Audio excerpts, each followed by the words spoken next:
after he tore his Achilles in Game 4. Boston is the favorite, though, by 4.5. Tip-off at 4. Then at 6:30, the Warriors look to stave off elimination against the Timberwolves in Minnesota. Steph Curry is officially out. He's still dealing with a hamstring strain that he suffered earlier in the series. Minnesota is favored in that one by 10.5. 2 playoff games in the NHL starting in Toronto. The Maple Leafs look to take a commanding 3-2 series lead over the Panthers in a pivotal Game 5 of their series. Pucks drop at 4. Then at 6:30, the Oilers look to finish off the Golden Knights in Vegas and advance to the Western Conference Finals. Edmonton leads that series 3-1. More sports scores and stories in 30 minutes. I'm Will Ortner from the George McCoy at Worn Island Sports Desk. Hurt and missing work? Insurance companies acting like jerks? Don't call your mom. Call George McCoy at WarnIsland.com. It's back, the 11th annual...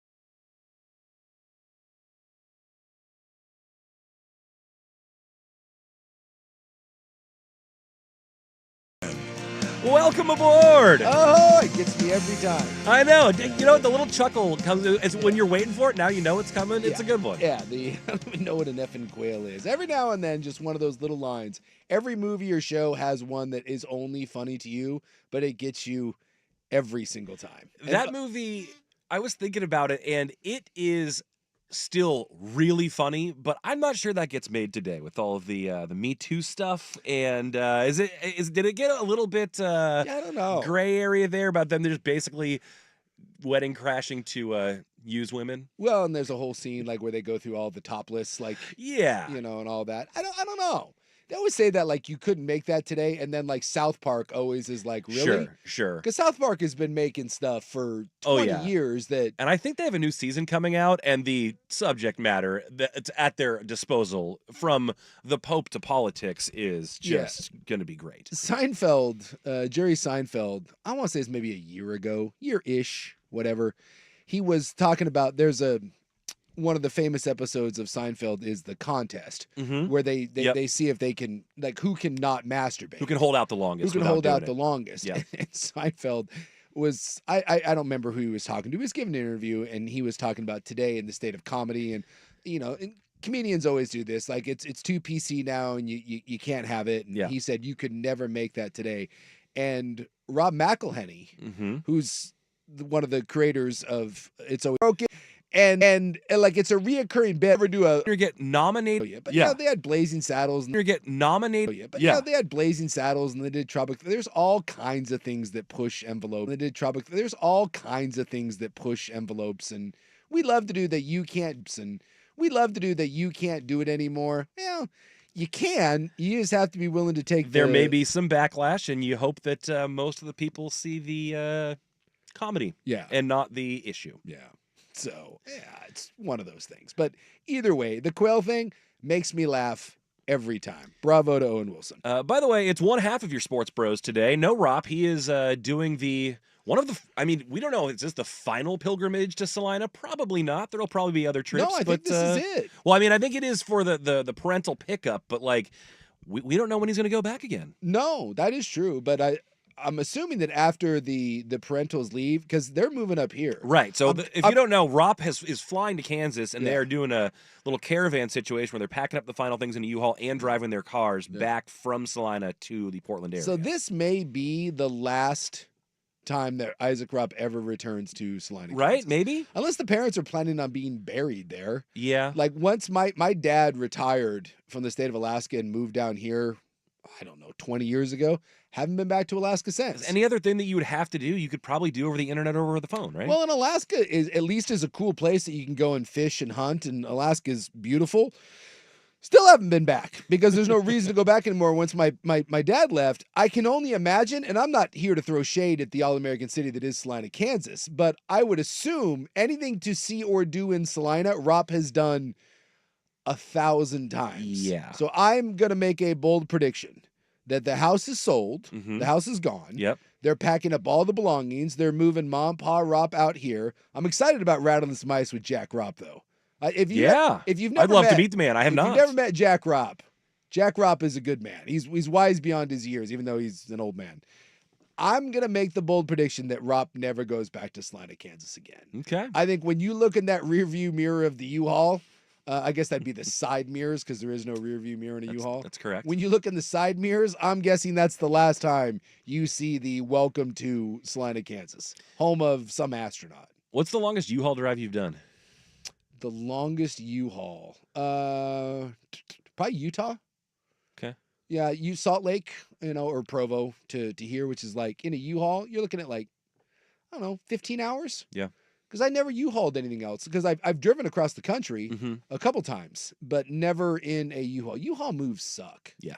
You got to pay someone to. I did it when my wife and I moved up here. We're not engaged at the time, but we Yeah. were going to be. And it takes like twice as long to do Yeah. the trip. It's brutal. Well, and it's terrible. Like, no offense to the U-Hauls, but those things are not built for. They're utilitarian. Yes. So I don't Not mind a lot of creature comforts. I don't mind a good road trip. Yeah, I'm with you there. I like a good road Yeah, trip. you throw on some tunes and make some stops or whatever. But when you're driving a 3-bedroom house behind you, and it's very stressful. Yes. Like if you're driving your own car, maybe you got a convertible, you got the top down, or maybe the windows. Just your own car with your own music, your own stuff. Like you're easy. feeling good, right? You got your cruise control on there. You feel very good about what's happening. But when you're in a U-Haul, or God forbid you're pulling a trailer, it's no good. It's a ball of stress. It's like driving in bad weather. You never are relaxed. Yeah. Because it's an uncomfortable situation. Unless you're like a long haul trucker.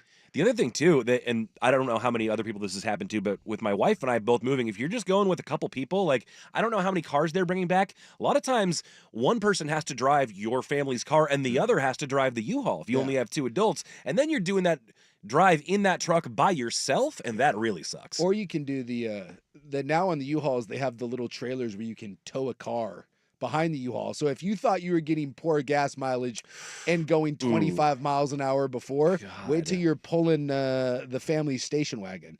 And that's the other one too. Like you start going up a hill, you start going up a mountain in a U-Haul, you can just see the gas gauge start to go as you're mashing the gas and you're going a whopping 35 miles an hour. And God forbid you end up behind someone that's slower than you. You ain't going around them. No. No. That is one lane, no passing. And Kansas to here, I mean, that's got to be like a 30-hour drive, right? You know what? Someone asked that. Our digital guy Jake asked us about that, and I don't know. I said we would probably map it on the show, and I think that's what we're gonna do right now. Yeah, I'm doing. According to this, we're looking at a little over 1,600 miles, and we're looking at about 25 hours. Okay. So in a U-Haul, dude, you're 28 hours strong in that. Did they say where they're planning on stopping? Did we establish that? That I don't know, but they're doing it over several days. I know that. Yeah. Where would you stop on that route? Well, I'm guessing here Colorado probably seems. Yeah. Because you're going Kansas, and then my guess is Denver. Yeah, okay. So I'm looking here along the road. If you're doing stops, the only 3 places that make through sense: Denver, Salt Lake, Boise. Yeah. Although Boise's kind of off the. Boise's weird because it's not on the freeway. Right. You have to kind of get off and kind of wind your way back. But that seems to be, if you're looking stops, those are the 3 ones, and that breaks it up into roughly 3 equal parts. Yeah. You're looking, let's go 10 to 12 hours a piece.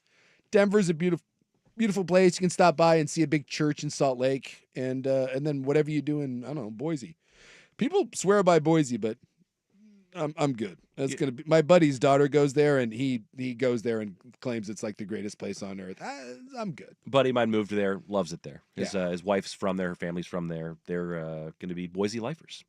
Hey, nothing wrong with that. It's just that's not my cup of tea. Of the places that I'm going to settle, I need a little more. I need a little more edge to my city.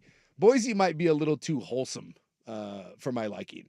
I need some. I think that's fair. I can see that for you. I need a little something else. I feel like Boise's got a lot of a lot of churches and a lot of country bars. You know, like Bob's Country Bunker. I think that's right. I need something, I don't know.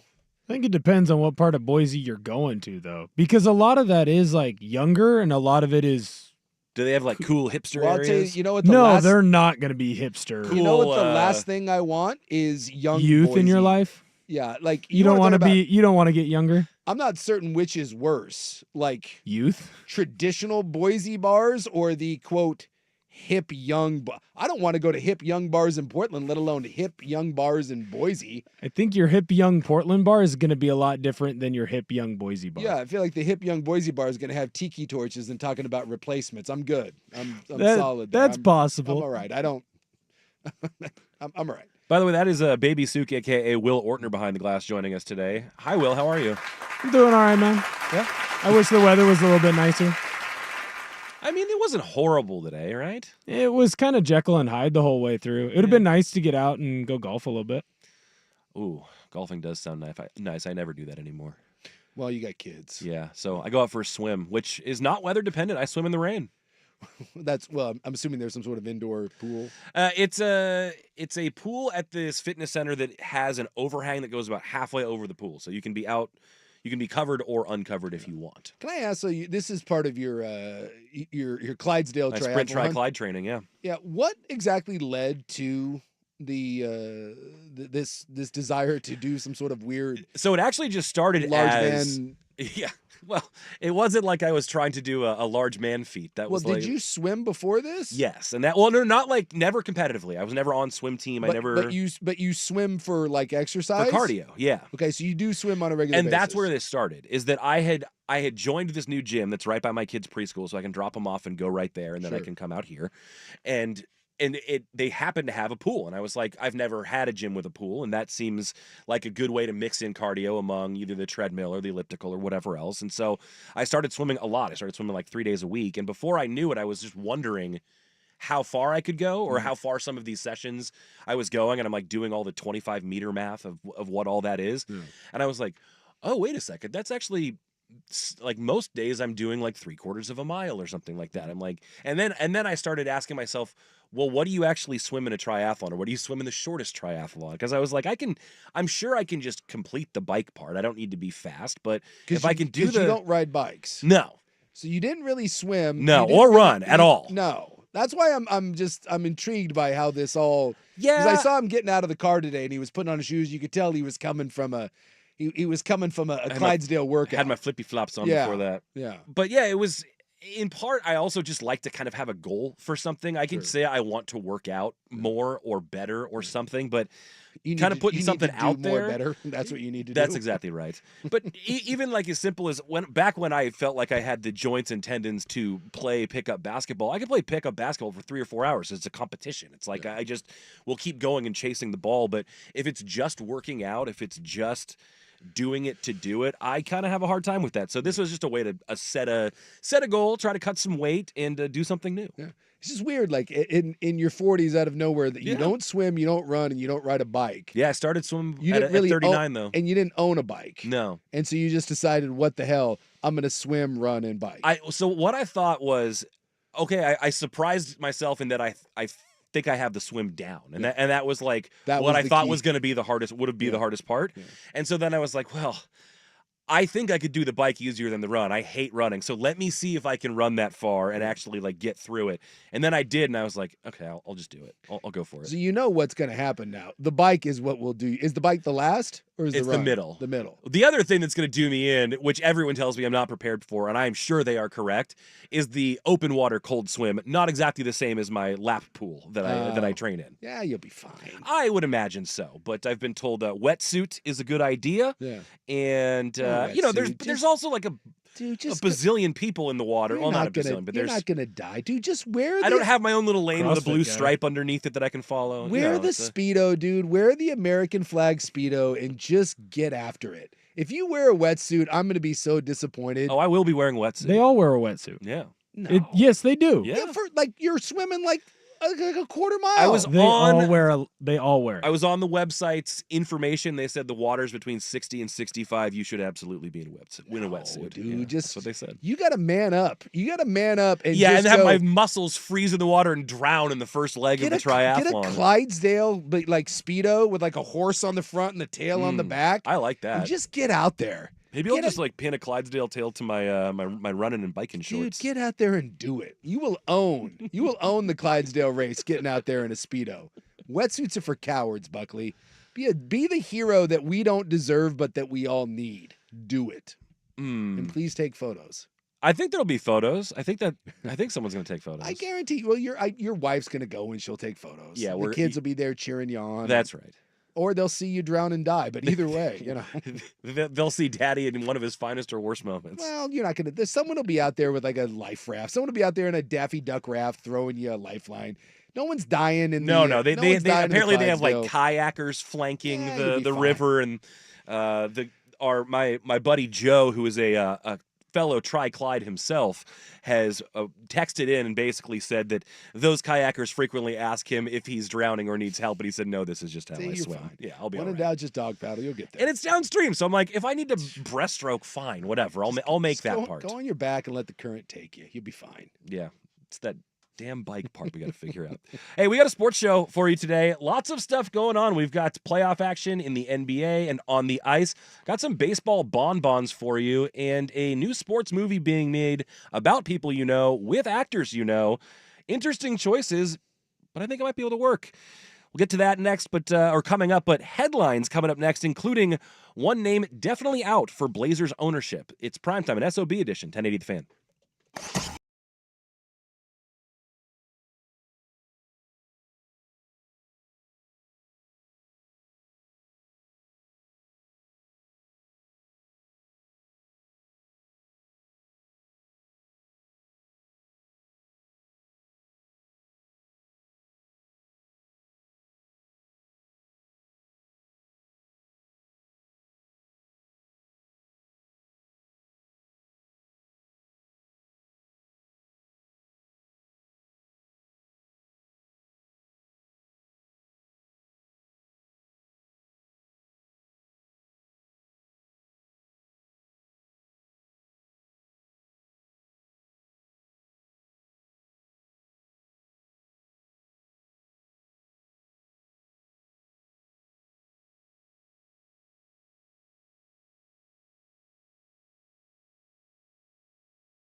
Primetime and SOB edition. A couple other things on our radar today. A couple Suk-related items. One of his great theories about romance and murder proved correct. Try to tell people. You do try to tell I've people been frequently. warning people for years. And you're proven right once again. Marriage isn't going right. There's two places you don't go. We also have some audio that might push Suk's buttons, so just a little bit, just a little poking of the bear, but not much. Yeah. And then in the club, I don't know if you saw the surprise divorce party that went viral. Yeah, I did see the surprise divorce. That was something. That was a move. Yeah.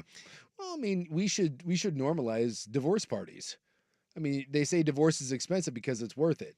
I've never known anyone that has had a divorce that was like, good marriages don't end in divorce. So, I mean, how many divorced people really are like, you know what?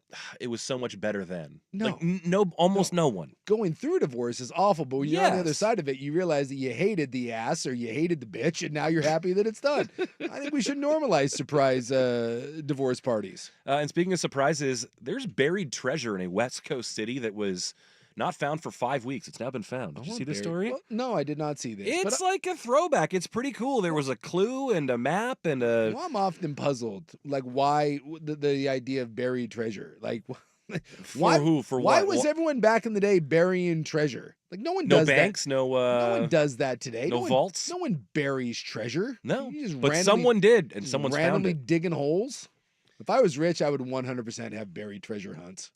That seems like a really fun activity. Doesn't it seem kind of like one of those Mr. Beast things that you were watching? I could see Mr. Beast do that. Like, if you have all the money in the world, bury $1 million somewhere and not tell anyone. And then just leak out little clues and have people trying to find it. Yeah, That'd be figure awesome. it out. I love it. Let's get to some headlines. Yesterday's big one, of course, the Portland Trailblazers going up for sale. And we talked a lot about the type of owner that you would want, even without naming specific names. We did also talk about specific names, including whether you would want Phil Knight for an owner, and that's no longer a conversation we need to have. Nah, Phil came out today and said that he's just too old. Yeah. 5 years ago when this got brought up, he was considering it. And I know everyone's like, well, what's the difference between, 82 or 83 and 87? Well, because by the time you buy it, you're going to be 88 and 89. And my guess is you just don't want to deal with it at the time. And what are the chances you turn it around in a year or 2 or 5? Yeah. I mean, it was a civic duty, I think, that he had, of course. before that. I think that when he first wanted it, it seemed like it made a lot more sense if he could do it on that timeline. And now he was it's doing the Albina Neighborhood Project, right? And connecting the Lloyd Center with MODA and kind of doing that whole thing. And 4 or 5 years is a long time. When you're 87, soon to be 88, do you really want to take on something that's going to run you $4 billion? I know money's not the end all to be all for Phil. He's got plenty of it, but I love that was like, that's the name that everyone's like was clamoring for. We told you that wasn't likely going to happen, nor do you need it. The amount of fear that everyone has with someone outside of Portland coming in to buy this team. Like if it's not Phil, if it's some other group that they're just going to take it away. Well, Paul Allen wasn't from Portland either. Yeah. Paul Allen was a Seattle guy, like through and through. He bought the Seahawks as a civic duty. He bought the Seahawks simply to keep them in Seattle. He was an NBA guy through and through. Paul Allen never moved the team to Seattle. So this fear that, like, I had someone today text me and be like, why would anyone not think that because to buy an expansion team, it's going to run you $5 or $6 billion. Right. Why wouldn't you just buy this team and move it? Because they already have a team in Seattle. Yeah. There's going to be an expansion team. I don't know how else to calm people's nerves. It is going to be someone from out of market, and they're not going to move. Yeah. I mean, yes, there's nothing in life that is a certainty. I suppose death and taxes. Well, we were also talking yesterday, like, where would they even move to? What's the city that needs the team that's pining for one that makes more sense than a place where there's already the basketball culture and the fan base that exists? So, like, in the last 30 plus years, well, actually more, I think it was like 1985, 86. Since then, you've had like 3 teams move. And by the way, 2 of those teams ended up, one of them was the whole Charlotte-New Orleans thing, and they gave Charlotte back a team. Right. And Seattle is going to get their team back. NBA doesn't want teams leaving. Right. They're not going to do this again. I just can't stress that enough. That's the last thing you should be worried about, is that someone from out of market, which it will be someone from out of market, because there's not a lot of Portland people that are sitting on billions of dollars. And by the way, it's not just having, $4 billion to build the team. Let's assume $1 billion to $2 billion to either renovate or build a new arena. it's not even about having, if you had $5 billion, you still couldn't pull this off. It's having $5 billion and still all the operating capital. Yeah, it's Like, having liquidity. It's having the money up front to prove that you can back up what you're promising to be able to ensure. I mean, it's Yeah. all of that. So, when the Walmart people bought the Broncos, dude, they weren't from Denver. They were from Arkansas. When Steve Ballmer bought the Clippers, Steve Ballmer wasn't from LA. When Matt Ishbia bought the Phoenix Suns, he's not from Phoenix. It's just, we've got to get over this weird small market mentality where if it's not someone with deep Portland roots, oh my God, what are we going to do? By the way, last time I checked, Dan Lanning didn't have any roots to Oregon, and he turned out to be Nope. pretty good. That's exactly right. Seems to be doing a pretty good job. You can move here and actually like it. Yeah. This idea that this is, again, just going back to, this is some sort of city hellscape that no one could possibly want to do business in. You're gonna be okay. You're gonna get a rich owner. They're not gonna be from here, and you're gonna get some form of a new arena, and you're going to be okay. The Blazers are going to be here. Well, that's our headline of the day, but coming up, we need to get into a lot of NBA things. We have a potential closeout night in the NBA for 2 series, plus a lot of last night's tidbits. Did one quarter define an NBA champion? I want to ask Suk that question, and a lot else to get to. You're listening to Primetime 1080 The Fan. Here's Ortner with SportsCenter. This is a PGA Championship Week edition of Primetime with Isaac and Sue. Brought to you by Langdon Farms Golf Club. Now, from the George McCoy at Warren Allen Sports Desk, a SportsCenter update on 1080 The Fan. SportsCenter is brought to you by 808 Hawaiian Restaurant. Mixed plates like Grandma used to make. If your grandma were from the Big Island, Woodstock, Burnside, Beaverton, or online at ate-oh-ate.com. First on the Fan, you got 2 playoff games tonight in the association. We're going to start in Boston.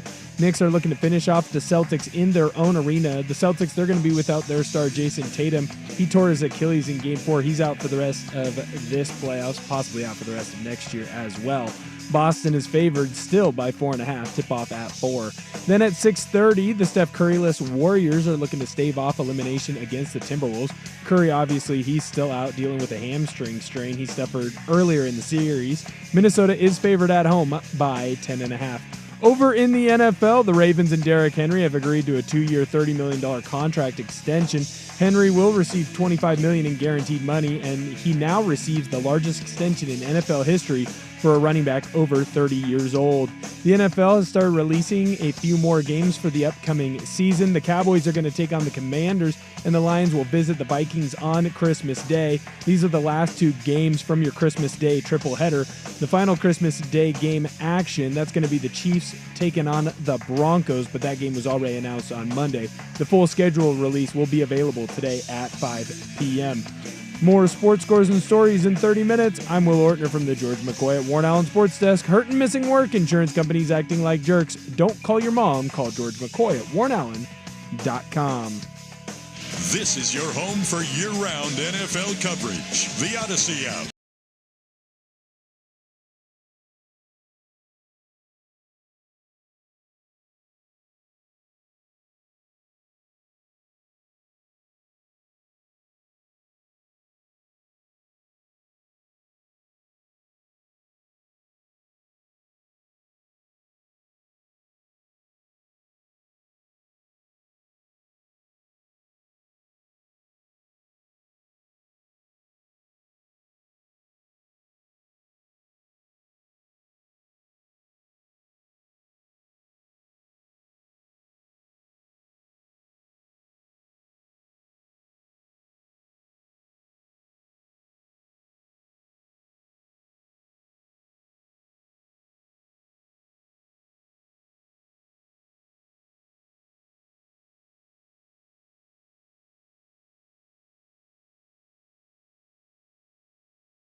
Back to Primetime and SOB edition. Sue Kortner and Buckley here with you on a Wednesday. You had a pair of NBA playoff games last night. One of them saw the 1 seed in the Eastern Conference closed out. The upstart Pacers finishing the job there in Cleveland, Game 5. Well, look at it in the East. The 1 and 2. Yeah. The 1's gone. The 2 is the defending champ is about to be out. And no one thinks that Boston's coming back from down 3-1 without Jason Tatum. And that happens tonight at 4. I don't think they were coming back with Jason Tatum. Agreed. I mean, again, I want to give all the credit. I do not like the narratives of this yesterday. It bothers me that we're going to try to say that Boston was injured. No, New York went up on this series 3-1 with Jason Tatum. He got hurt with 2 minutes left in the game, and they're already up by double digits.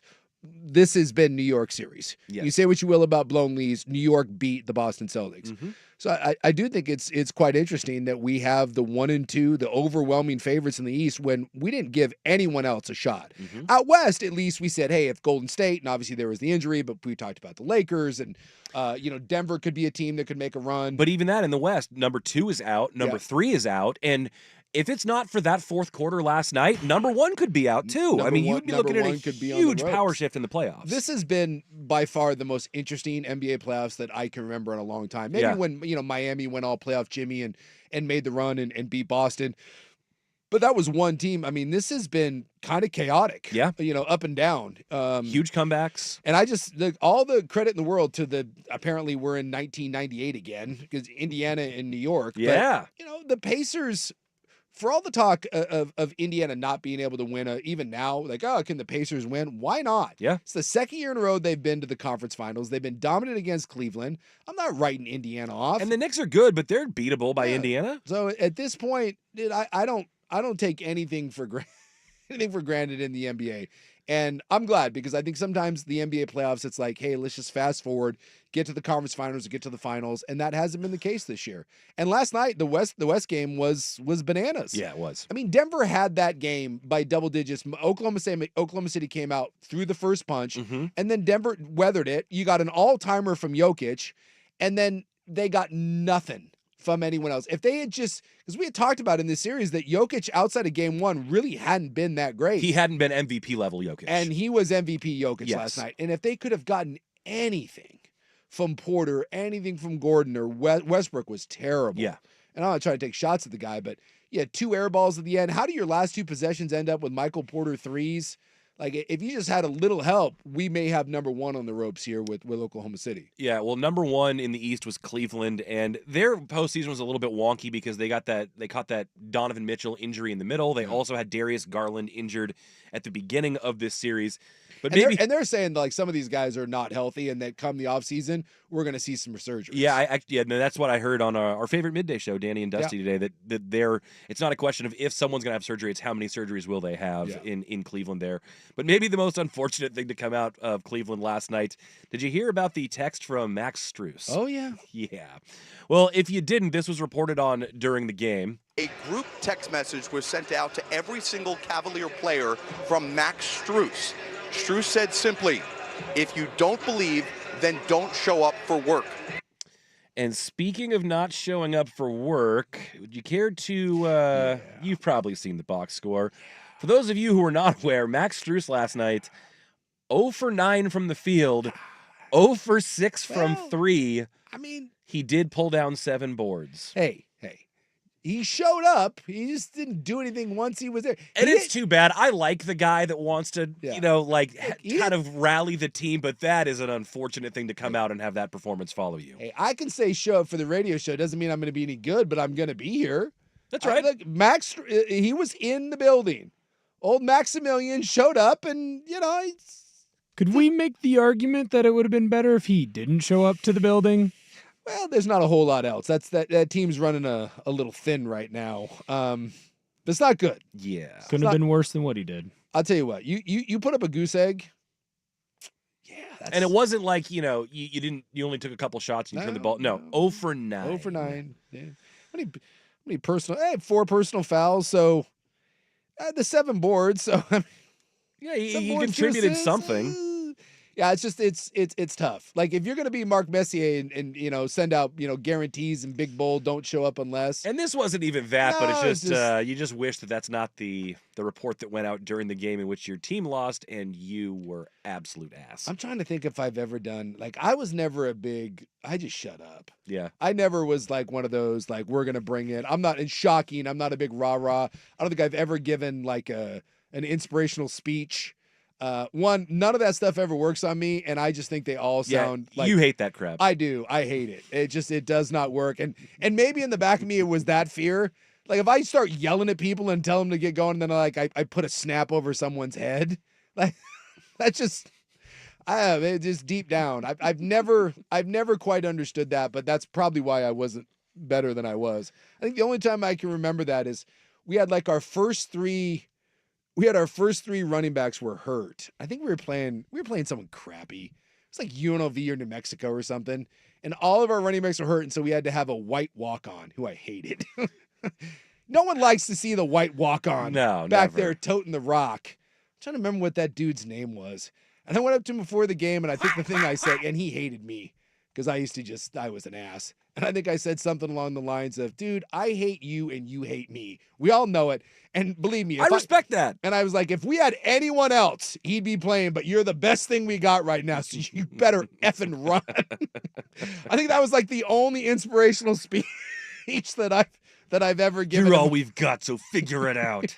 Dude was terrible. That's great. He didn't have anyone else. And believe me, when I found out that he was playing, because we had tight ends and like some running backs that were taking, or tight ends, like receivers that were taking snaps.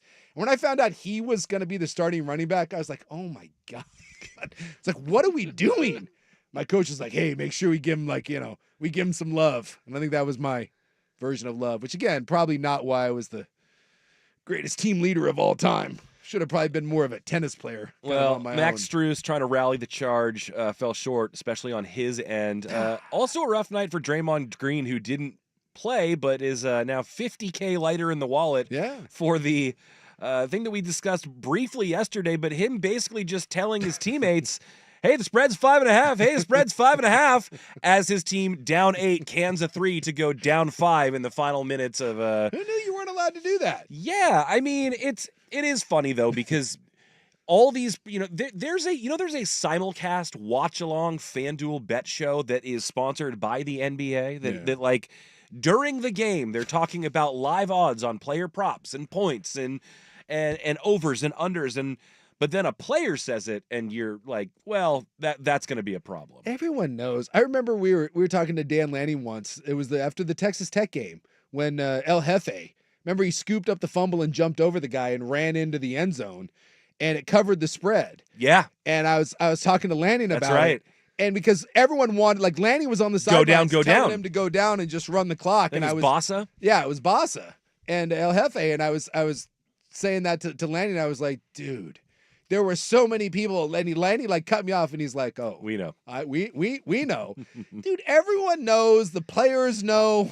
But apparently, if you say it and it gets caught on that, 50 G's. And here's I'm not a Draymond guy, but if I'm Draymond, I'm probably a little pissed. 50 grand seems a bit hefty. And here's the deal. This may be an important point of clarification, but a number of places are saying that what he said was 5.5. I know what y'all doing, and he was saying that to the refs. And they fined him $50K for questioning the integrity of the officials. Can't do that. Not necessarily bringing up gambling, but saying, "Hey, I think you guys are gambling." Either way, can't do it. Can't do it. Look, that's the one thing that you like. Leagues cannot have people questioning the what would you say? The integrity? Exactly, like being above board. But yeah.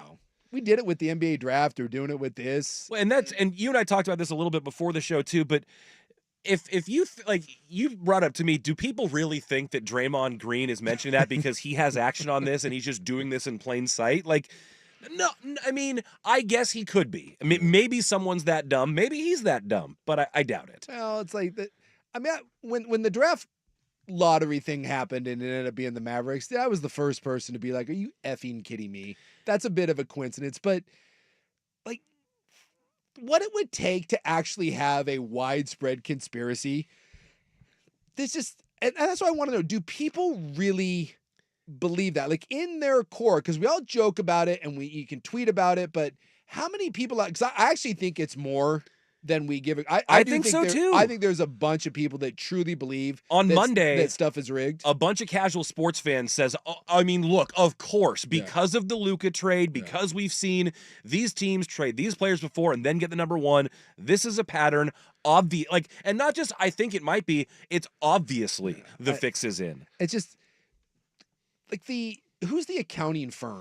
Yeah, so and I think it was Nate Duncan was the first person to point this out. He goes, if you think that this was rigged or that this is a conspiracy, you're also accusing Ernst & Young, the accounting firm, of fraud. That's this worth billion dollar firm would be putting their neck out for these ping pong balls in this basketball game. I doubt it. Yeah, I'm looking here. I would like to point out that Ernst & Young, do you know what they made last year?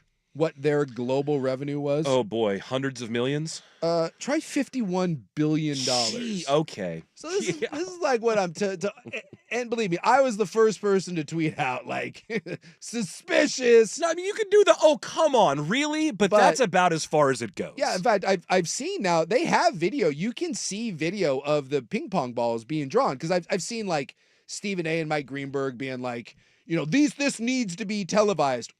You can see it after the fact. Yeah. And now they've had journalists and other people from publications in there watching it go down. There's a great clip where one of the people are talking about the last number combination to come up and how everyone knew it was basically either going to be Portland or Dallas, or there was one other team. So everyone was like sweating bullets. Mm-hmm. And they said like no one cheered, but there was an audible like, holy crap, this happened. Yeah. So everyone watched it. But yes, in order for that conspiracy theory to work out, you'd have to have a firm that does $51 billion in business. Willing to stake their whole reputation And probably for some people some prison time. Yeah. Because that would amount to some serious financial fraud. Yes. How much money would the NBA have to pay by the way, per year, $51 billion. What's the NBA revenue per year? Oh, it's not $51 billion. No, it isn't. It's not close. It's not close. The NFL's not close to that. So this idea that you have these massive conspiracy theories, it's fun to kind of joke about, but none of these things can possibly hold water. And yet I do think there is a ton of fans and probably some players that believe in it. And it's just silly. Now, the Draymond thing, you could have a rogue official. Sure.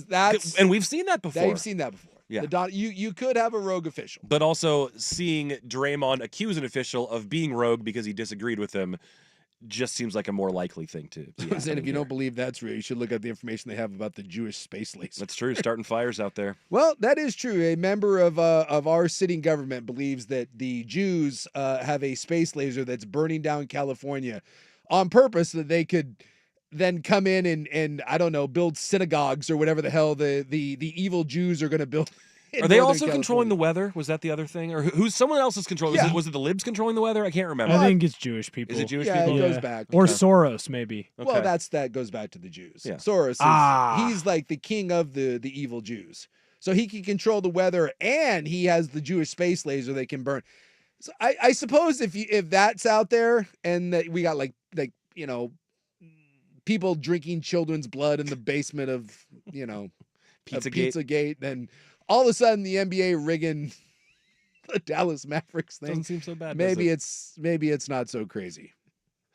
We got to turn the page here on some of the NBA stuff, but I do still have a question for Souk. I saw a take last night about the NBA champion maybe already being crowned. Interested in his thoughts, and also gonna poke the bear. We've got some audio that could get him going. It's coming up next. Primetime SOB edition, 1080 The Fan.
team and Sook's favorite team involved. The Mariners as well. Wild night on the diamond last night. A lot of day baseball today, but 4 walk-offs, right? I think it ended up being 5. I think the Mariners was the last one of the day, and theirs was made 5. There were a couple grand slams.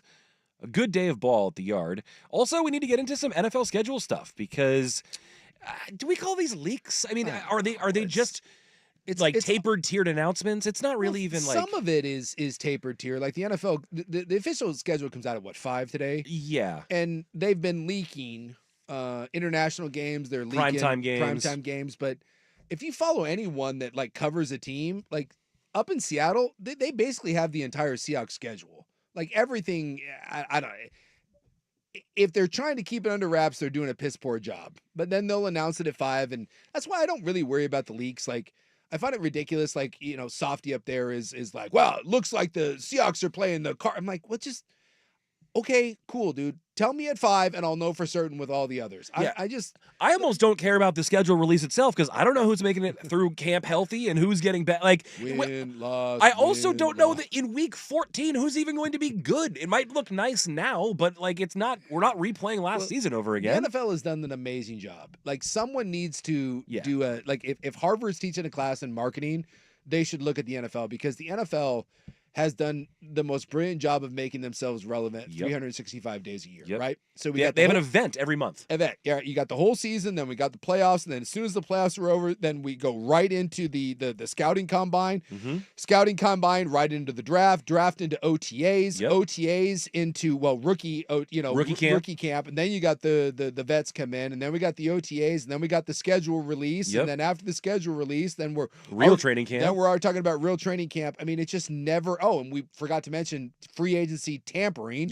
And then actual free agency. It is just always in the news cycle. That's the key. No one does a better job of it, which is why it is the biggest sport in the history of the United States. It's not soccer worldwide, but it's the biggest sport we've ever had, and it's the biggest sport we will ever have. Nothing takes it down. Wrapping up some thoughts on the NBA, and we'll get to the NFL schedule a little bit later in the show as we start to get more on that NFL schedule. But I saw this on Twitter or on X last night, and I thought it might be true. Did you get ball sacked again? No. It was just the opinion that winning that fourth quarter in Game 5 for the Thunder last night may have just won them the NBA championship. It's possible.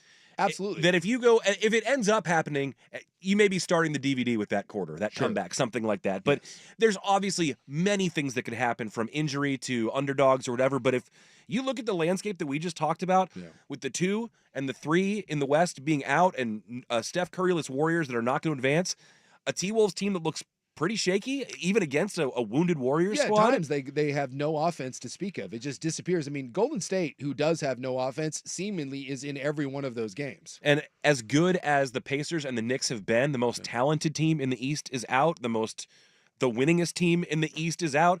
It suddenly looks like, and they were down 10 or 12 in the third quarter, and it looked like the shoe might be on the other foot. And now, what a difference 12 minutes makes. It looks like they may have the inside track to win the whole damn thing. Yeah, and then we're going to go into this whole, where does Oklahoma City go from here?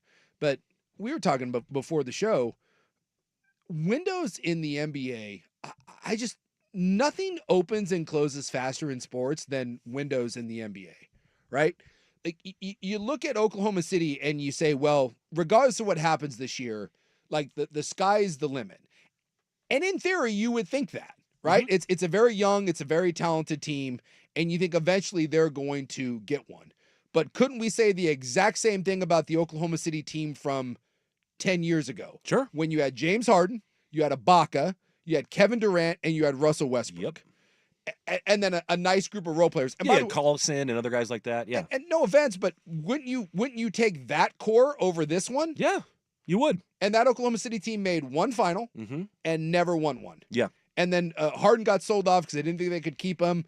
Durant ended up leaving because he didn't like Westbrook, and there you go. Yep. Right? So you can sit here and say, regardless of what happens in this series, Oklahoma City is going to be fine. I would make the argument, you can't say that We just got done looking at Boston for the last 3 or 4 years. We said this Boston team is the best team in the NBA. They're built to be dominant for half a decade. And they kept shooting themselves in the foot. And then last year they get over the hump, right? And they Mhm. win an NBA title. And what did we say going into this one? Everyone. The Celtics are the ball. They're bored in the regular season, right? They're come playoff time, they're going to be fine. Well, no, they weren't. Yeah. And not only were they not, but now Jason Tatum is hurt. His Supermax contract kicks in next year, which means they got $60 million of dead money hanging around their neck. And they're already saying that tough decisions are going to have to be made after next year, that this version of Boston may be done. Yeah. Which is going to end up being Boston with one championship. Yep. Because we don't know what Tatum's going to look like when he comes back. And when he does come back, it may be a different team altogether. Yeah. So we like to think that, like what Golden State did, we like to think Golden State is the norm. Yeah. They're not. It is not. They are the exception. You get one of those every couple decades. And it's more likely that you get the Denver Nuggets or you get the Toronto Raptors Or the Milwaukee Bucks, or the as you Milwaukee mentioned. Bucks, or in this case, the Boston Celtics. We always think that these windows are wide open, and they're just not. So you like that quarter may be the one that ends up putting a ring on Oklahoma City's finger, and we'll sit here and be like, well, here it comes. Yeah. Here comes the next dynasty. Look at how young they are. Look at all their picks. Look at, all of that. And then things happen. More often than not, weird stuff happens, injury happens, guys get pissed at each other, funky things go down, and next thing you know, we're sitting there and being like, my God, that was open, and it seemed like it was wide open, and it came slamming shut. I remember after Denver won, we were like, oh man, Gordon and Porter and Murray and of course the best player in the league, and not that Denver can't win another one. I mean, Denver was a mess this year, fired their coach, and now here they are on the verge of being eliminated. There's no guarantee that Denver gets back to Jack's squad, and that's with arguably a top 10 player of all time. I mean, at this point, Jokic has written his name. You have to be considering him in that. Yeah, this is rarefied air that he's in, and he may end up with one. So it's just, and that's why I think when Giannis says, "Hey, this isn't. I need another one." He said, if my career ends up with being one, I can't live with that. Yeah. I have to find a way to get two, because it's really, really damn hard. And I think we take a team like Golden State and we take it for granted, and we're like, well, that's what everyone does. No, that isn't what everyone does. That's why that's a dynasty. That's why Steph and those guys were freaking special. Yeah, and a couple of those hopeful dynasties may die tonight. The Celtics facing elimination and the Warriors facing elimination as well. We'll get to that NFL scheduling news a little bit later in the show as we have more information on that. But coming up next, some baseball bonbons. Things happening on the diamond last night that raised some eyebrows. You'll listen to a Primetime SOB edition on 1080 The Fan.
sports station.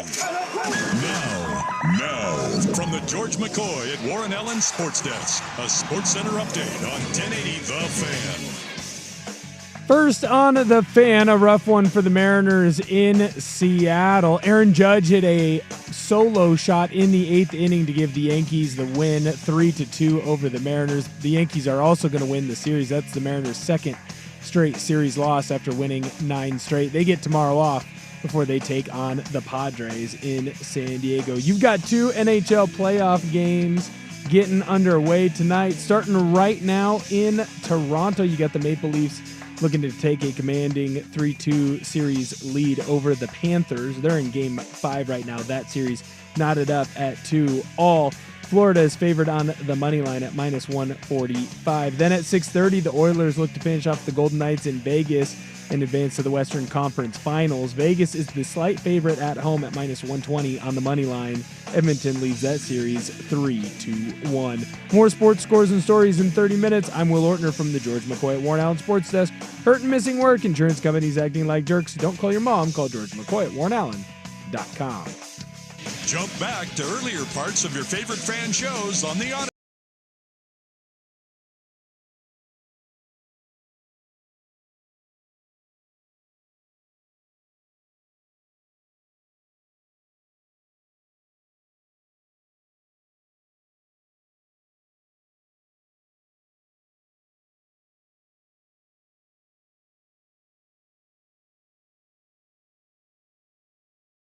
Not the only reason, but look, if winning a Masters or winning the PGA, if you won like $9 and a green jacket, it would be slightly less cool than winning $4 million and a green jacket. And that I believe that clip that I pulled for that Open was specifically in response to when they bumped up the FedEx Cup purse from $10 to $15 million, and they basically asked, like, does it mean more? And he's like, I mean, yeah, we play the game for money. Yeah. I mean, yes, everyone wants to win, and everyone wants to go down as one of the great ones. You know what else you want? You want a private plane. He do pay us the money. Let me quote the great Lone Star. We're not just doing this for the money. No, we're doing it for an S-load of money. That's right. And it's true. There's not a person on earth, with the exception of, you know what? There's not a person on earth.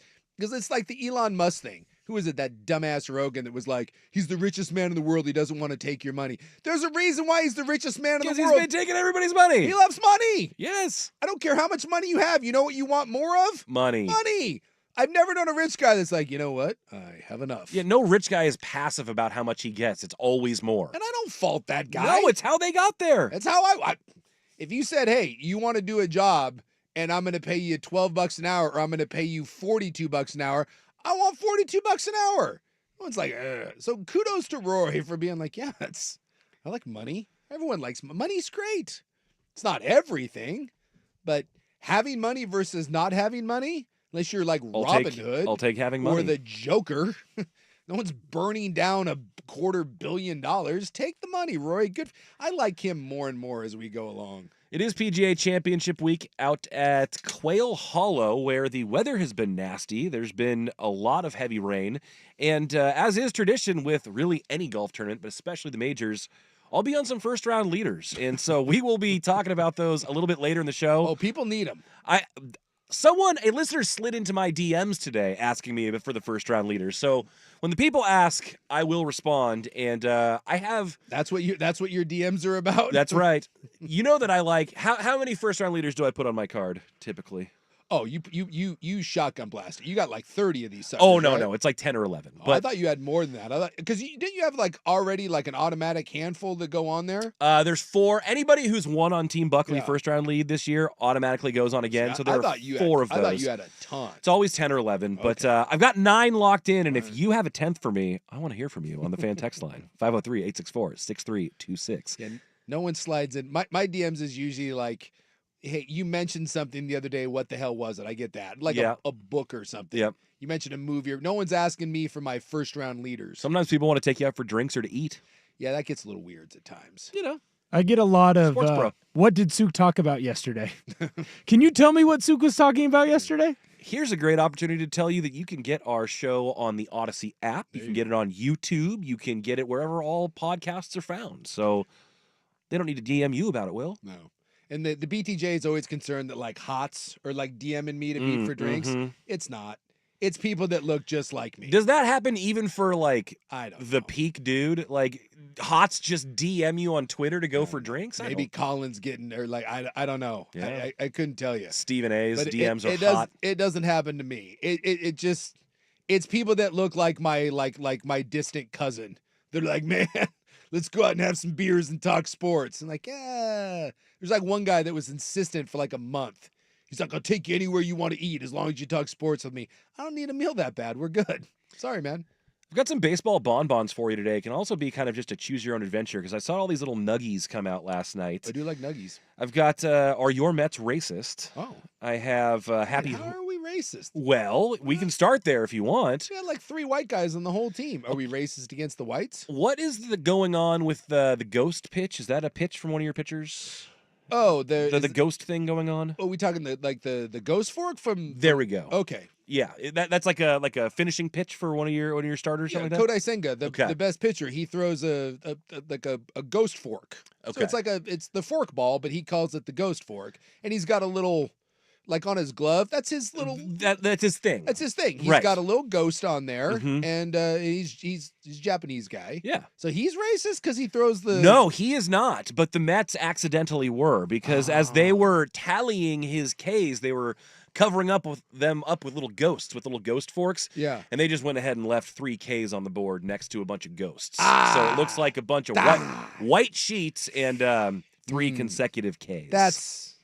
That's problematic. Yeah. That's not. unintentional, surely, but You can't have those 3 letters and then especially the imagery of the white sheeted ghost next to it, not great. boy, I didn't think about that. Like when you're hanging those Ks like at stadiums, You have to stop at 2 and then go to 4. Is You just can't. is it If you're a starting pitcher stuck on 3 Ks, you have to stop the exercise for now. Yeah, I can imagine the ghost with the sheet. That's Yeah.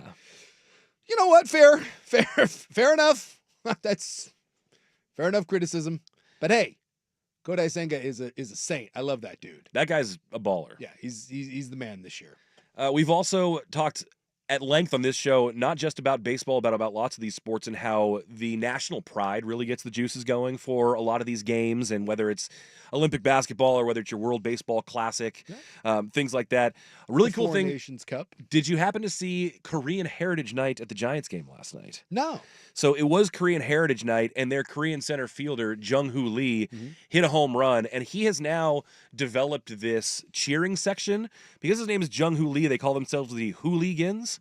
And that's fun. they started as a group of 50, and they doubled over the last meetup that they had. There's now 102 hooligans that come to the games with customized shirts and these like hats that make it look like their hair are on fire.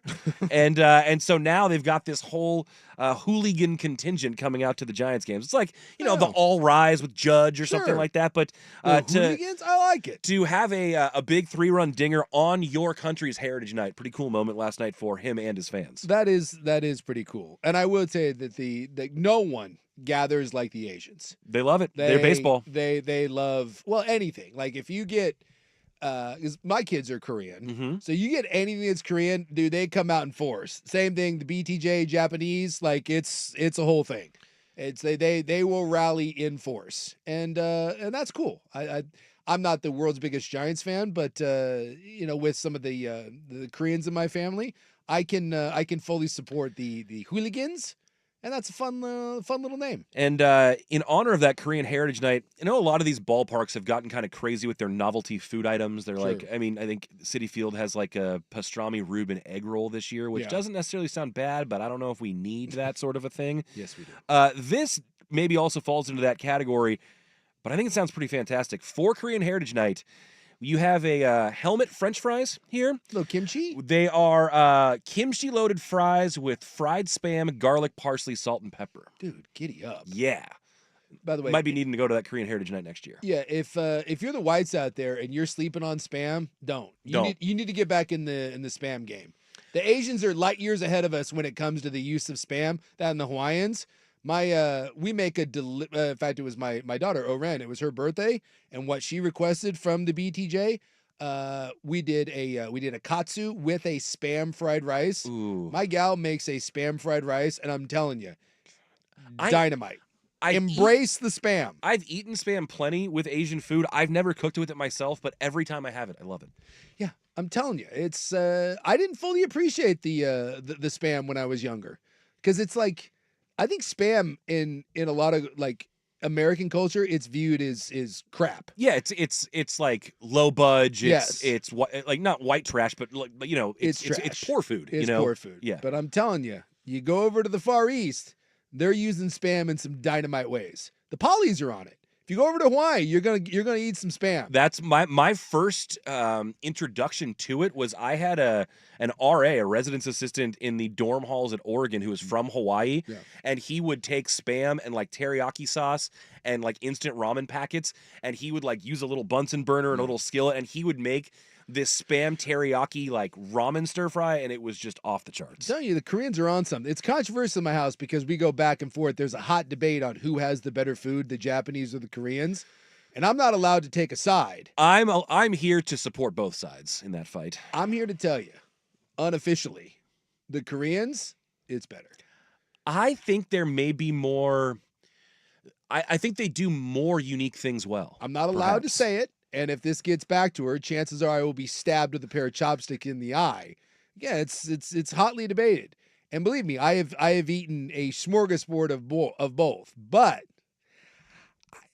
I like the flavor profile. They use a little more spice. There's a little more kick. But in the Korean, there's range there too. I mean, because you can go from the noodle dishes to the marinated grilled meats to the fried chickens and stuff, and like you're not getting not you can get katsu Japanese, but like a Korean fried chicken. See, that's the thing is like you bring up because Korean fried chicken. Oh, but then my gal, you say that she'll come at you with some karage, some Japanese fried chicken. Fair enough. And she'll come at you. She'll say it with the whole body. She's like, really? Like if I say that, I'll never get Japanese fried chicken again, ever. It's I have to. That's play, a dangerous tightrope you walk. I have to play neutral. I got to play Switzerland in this whole thing, and I get to experience both. But man, and then you got the Japanese like liquors versus the Korean soju, because the Japanese whiskeys are criminally underrated. I like a Japanese whiskey. You also have sake versus soju. Yes, but then you get into the whole soju stuff, and there is so much good stuff happening over there. It's and there's a little competition because all the Asian communities think that they're the they're the best. You know, there's three main. The Chinese, the Japanese, and the Koreans are all fighting for the top spot, and they all equally hate each other. It's kind of fun. And the Thai are like, our food rules too. Yeah, well, see, none of the other big three acknowledge the Thai. Yeah, the Japanese, the Chinese, and the Koreans, they're like the NFL, Major League Baseball, and the NBA. And then everyone else is like soccer and hockey. They claim to be part of the big four, but the other three really don't acknowledge them. They're like, they dismiss them. They're like, yeah. And that is the Asian food sports hierarchy that you didn't know that you needed. That's what happens. We still have more baseball bonbons coming up, including a discovery I made last night about a fight between mascots that apparently I can bet on. Get to that next. Primetime, 1080 The Fan. Check out the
News where today Oregon passes a bill against naughty AI photos. So you better watch yourself. Yeah, that's a whole thing.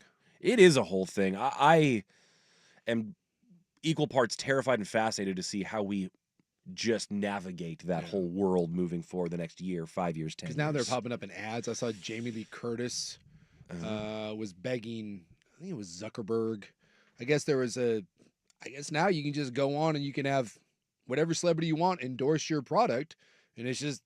Because you can just have AI make them do that. Yeah. That's. Yeah, and it's weird. And it's getting harder to tell. And then for a lot of people, they don't even care if it's real or not. It's like you see it and then you're like, in your mind, that's what it is. It's like the AI deepfake porns that are out there. It's like, yeah, I mean, people are like going to use those things to leverage and extort and blackmail, and it's not even them, but how can you prove it? Because the video says it is. Rough go. A couple more baseball bonbons for you to get to. There was something I was perusing the gambling app last night, as I do. Of course you were. And I was looking at pitching matchups in Major League Baseball today, and I was going to see what the odds on the Phillies line was. And I go to type in Phillies in the little search bar on my app. Yeah. And while I did see the game that I was looking for, I also saw something pop up. I'm like, wait, what the hell is this? That can't be a thing. 6-6, by the way, in the third in that game. So hopefully if you took it, you took the over. I think it's the second game of the day. I had the Phillies in game 1 of the day-night doubleheader. But you type in Phillies, and right beneath St. Louis Cardinals at Phillies is Fight Night, Philly Fanatic versus Blooper 3-round boxing match. What? Apparently, and I'm having a hard... I don't think this is like a ball sack thing, because there are actual odds on this that you can wager actual money right now. Apparently, at Citizens Bank Park on Tuesday, May 27th, there is going to be a 3-round boxing match between the Philly Fanatic and Blooper, the Atlanta Braves mascot. I guess there was some internet trolling or sniping or tomfoolery going on back and forth between these two, and I expect this will be more of a fixed outcome a la WWE. Don't tell anyone wrestling's fake. But there are odds on it. I will not be betting on it, but I could if I wanted to. You can bet on... First off, did anyone besides me not know that the Braves have a mascot? Yeah, he's great on Twitter, dude. Really funny. Yeah, he goes after a couple of the Barstool guys a lot. He looks like a bastardized version of the Philly Fanatic. Yeah, and he reminds me a little bit of that the Astros one, Orbit, I think is his name. But yeah, he's just kind of a odd-looking, non-specific animal being that, is furry like the Fanatic. He looks like a knockoff of the Philly Fanatic. So the Fanatic and Blooper are going to fight? On May 27th at Citizens Bank Park in a 3-round bout. Huh. I'm not going to... this is another one. If this was a real thing, I would 100% pay to watch this. Yeah, well, apparently it's going to be happening at the park before the game, at least... But it's in Philadelphia? At Citizens Bank Park, yeah. So the Fanatic's going to win, right? You would think so. Blooper has to take a dive? He wouldn't go there and take a dive, though. Why would Atlanta send their mascot out there to take a dive? Money. How much money are you willing to accept for Blooper to lose? It'd have to be a pretty penny. I don't think Blooper can win. I think this has to be rigged. I think Philly Fanatic minus 300, although you're eating a lot of juice, probably the safe bet. Minus 300? It's What minus am I getting on for the Blooper? Plus 220. The fix is in. That's what I think. I don't think... You can't bet on fixed things. Well, you can bet on... It's right here on the gambling app. That's why it's not fixed. The weirdest thing is you can bet on the WWE. Yeah. Like, that is a real thing. You can bet on, like, WrestleMania. I am bewildered at the rise of, like, modern day wrestling. Like, they cover it like it's a real thing. Sports Center. Yeah. Like, ESPN wrote an article. Oh, what do you think's going to happen if he gets him in the sharpshooter? It's they're like, I don't know, probably whatever they wrote down beforehand. They're like, John Cena did the unthinkable at his age, and you're like, dude, they gave him... Yeah, he followed the script, right? But if you can bet on the WWE, you can bet on this. There's just no way that this can be real. I'm going to have to wait to see what unfolds, because it seems like, what's the... wouldn't you just have him like go out there and scuffle or something? I think if you had a real fight, I think that has to be sanctioned.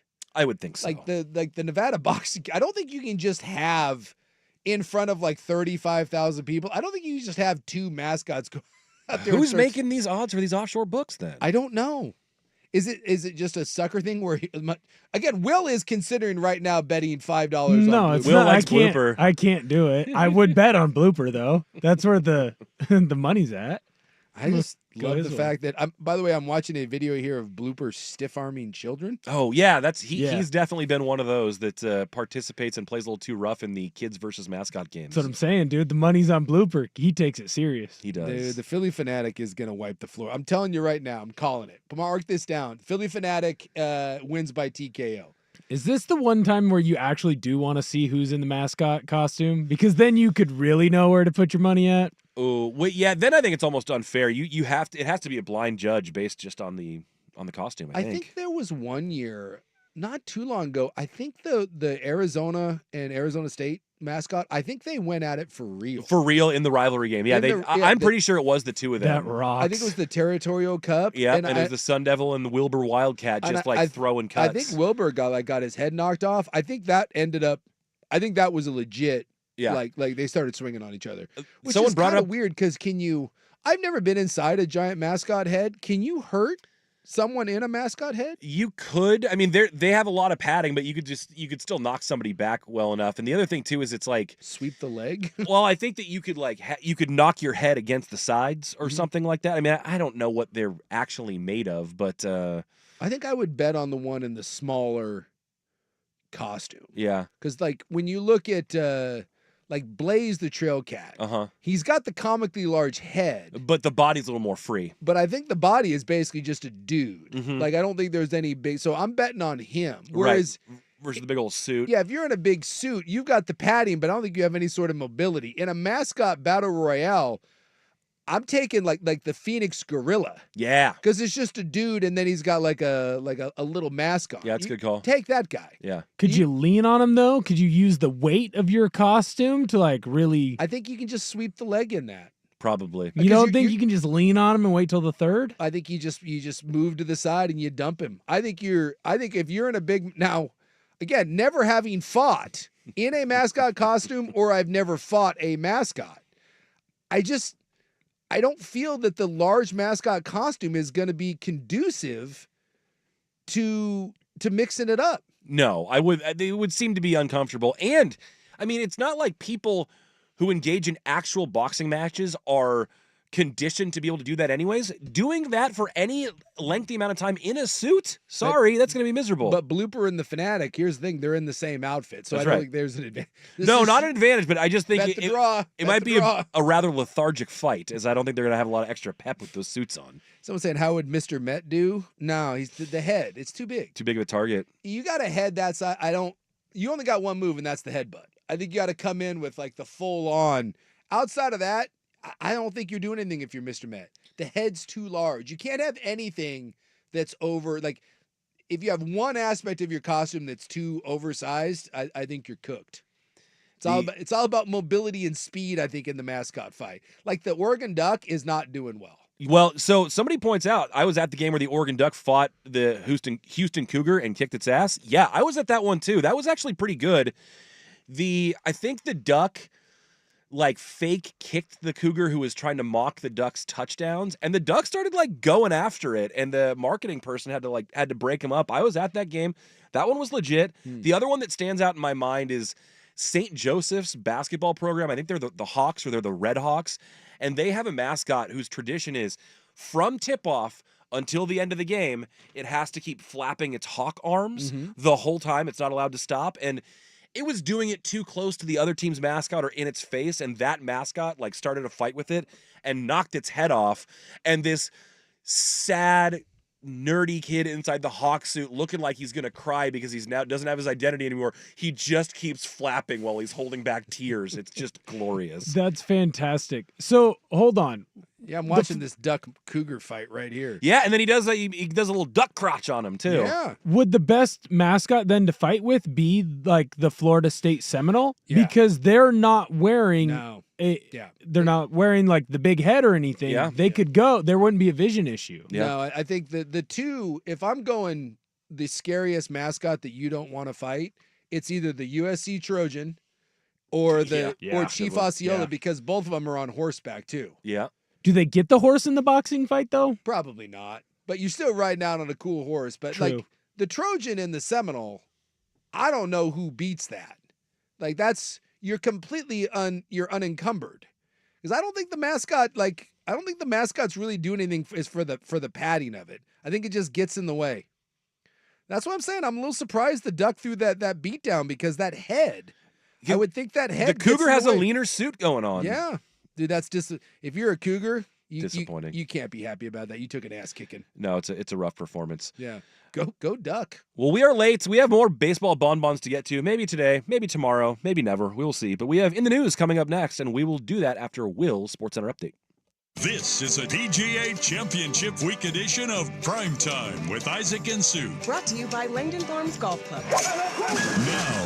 Now, from the George McCoy at Warren Allen Sports Desk, a SportsCenter update on 1080 The Fan. First on The Fan, it was a tough one for your Mariners. They were up most of the game. They ended up falling to the Yankees 3-2 in T-Mobile Park after Aaron Judge hit a solo shot in the 8th, giving the Yankees the winning run. Mariners have the day off tomorrow. They will be on the road in San Diego. Ian Hamilton of Skyview High School got the win for the Yankees. Over in the NHL, you've got one game going on right now. You've got the Maple Leafs taking on the Panthers. That score, still in the first period, is 0-0, 7:15 left to go there. Over in the NFL, the Ravens and Derrick Henry have agreed to a 2-year, $30 million contract extension. Henry will receive $25 million in guaranteed money, and he now receives the largest extension in NFL history for a running back that is older than 30 years old. More sports scores and stories in 30 minutes. I'm Will Ortner from the George McCoy at Warren Allen Sports Desk. Hurt and missing work, insurance companies acting like jerks. Don't call your mom. Call George McCoy at warrenallen.com.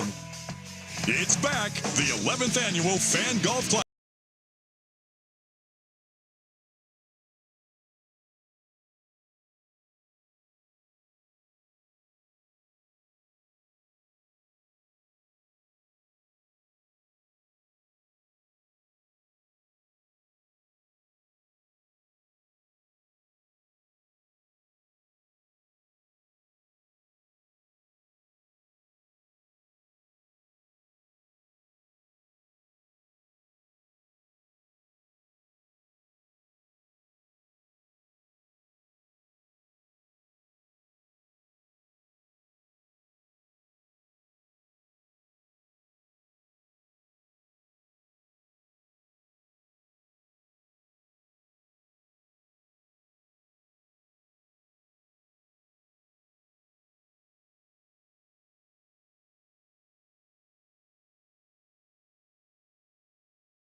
Back to Primetime and SOB edition.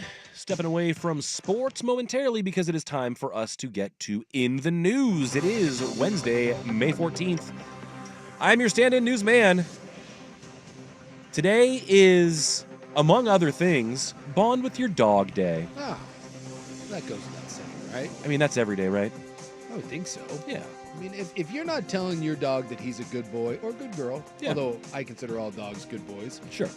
what are you doing? You know, that's just... I've never understood people that have pets but don't really love their pets. I'm confused. That's tough. Why have a dog if you just like keep it outside and never see it? It's just there. I It's think just when an that expense. I think when that happens, it's more often than not people whose expectations of pet ownership or pet bonding were going to be different. Yeah. Like I think they thought having a dog or cat was going to be a certain way, and then they got in it. And they're like, oh, maybe this isn't for me. Yeah. But they're a little bit too sheepish to be like, I need to give this thing back no or one wants rehome to. it or whatever. So I think that's at play sometimes. I just don't. Yeah, like I've seen people like where they move and they're like, "Well, I don't want to take the dog into the new house." They just get rid of the dog. You're like, "Why did you get in the first place?" Yeah, that's really odd to me. What about the hunting dog? Like, there's some people that get the dog that's like for outside and for hunting. Yeah. Well, but again, if you've got someone that has I had a friend of mine who's a state trooper, and he like if you have a hunting dog, you spend more time with that dog than dude. The Fair. training that it takes to have that dog, that dog may not live inside, but I promise you, that guy and that dog are bonded. So I don't know. It's just one of those things that I will forever be confused when you go to someone's house and you can tell that they don't want their pet. Then why have the pet? It's a really odd thing when that happens. It's also National Buttermilk Biscuit Day. Oh, who doesn't love good buttermilk biscuit? You Everyone give me a dog loves- and a buttermilk biscuit, Woo!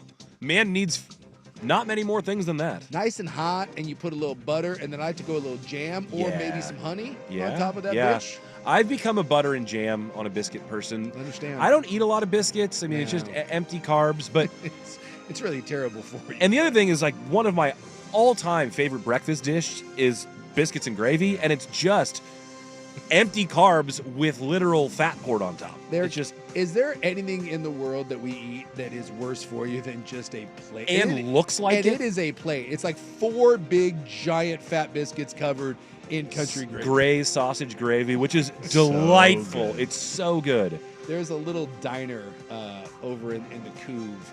I can't remember the name that's on Mill Plain, but they have... Carol's. No, Carol's Corner's off at like St. John's, and that's a heart attack. That one's so good. Had it the It other always day. gets voted best breakfast. And So good. the good part about a place like that is that's been around since I was a little kid. Not one nickel has been put into that place. Nope, not a dime. Love spots like that. Not a dime. You go into that, like every one of their booths is just like ripped apart. Maybe there's some duct tape. There's like some bubble gum holding something together. None of this cutlery matches. It's just, and yet it's just a massive amount of food that's completely terrible for you. But yeah, it's a nice place. But there's a place that has it's the best biscuit that I've had out here. Because down south, that's a different animal. You go down to like Atlanta, you go down into Georgia, you're going to get some biscuits. But every now and then you find a place up here that just Does it right? does it right. Yeah. Now, power rank for me the breakfast baked goods: biscuit, English muffin, bagel, croissant. Croissant 1. I love a croissant. Yeah. And it's so versatile. Yeah. Going croissant 1, biscuit 2. What was the other one besides Bagel and English muffin. Yeah, then I'm gonna go bagel. And no offense to the English muffin, but Kind of mid. the English muffin is you're at the back. I'd like to throw one more in there. Yes. The scone. Yeah. See, I guess I didn't Love include a it. pastry. One, because I feel like a scone is like those other things you can put stuff on, like a la as a sandwich or things like that. But Scone's more of a donut. yeah, it's like a crumble pastry, and Yeah. and I just the So scone good. gets everywhere. I'm not a scone guy. Well, I got nothing against the scone, but the scone falls under more of a donut cookie sort of category. It's I don't know. it's an entity unto its own. It's its own little category. I wouldn't put the scone up against those others. Because I wouldn't put it up against a cookie, but it's definitely like, because I wouldn't put it as a cookie. but it's definitely also not like an English muffin territory. And I love a good scone. Because all those others you can cut, like you said, you can cut apart, you can put things in them. The scone is just the scone. You can't do anything with the scone. So it's its own thing. It's its own thing. You just eat the scone Yeah. and that's it. The rest of those can be a delivery system. That's right. For A butter, vehicle, meats, if you will. cheeses, jams, you name it. Yep, that's right. The scone stands alone. I like it. That's why I said it's more like a donut. Yeah. I put the scone in a donut. But it's like a category. dry, crumbly donut, which makes it like not as. I don't I'm know. just saying Disagree. it's in this, and when you go to New Seasons, and this will tell you something, the scone is in the drawer. Yeah. With cookies and donuts. Okay. Really? Yeah. If you go to New Seasons, it's in the. Yeah, you're not going to see it with the bagels and English muffins. No, those are two separate things.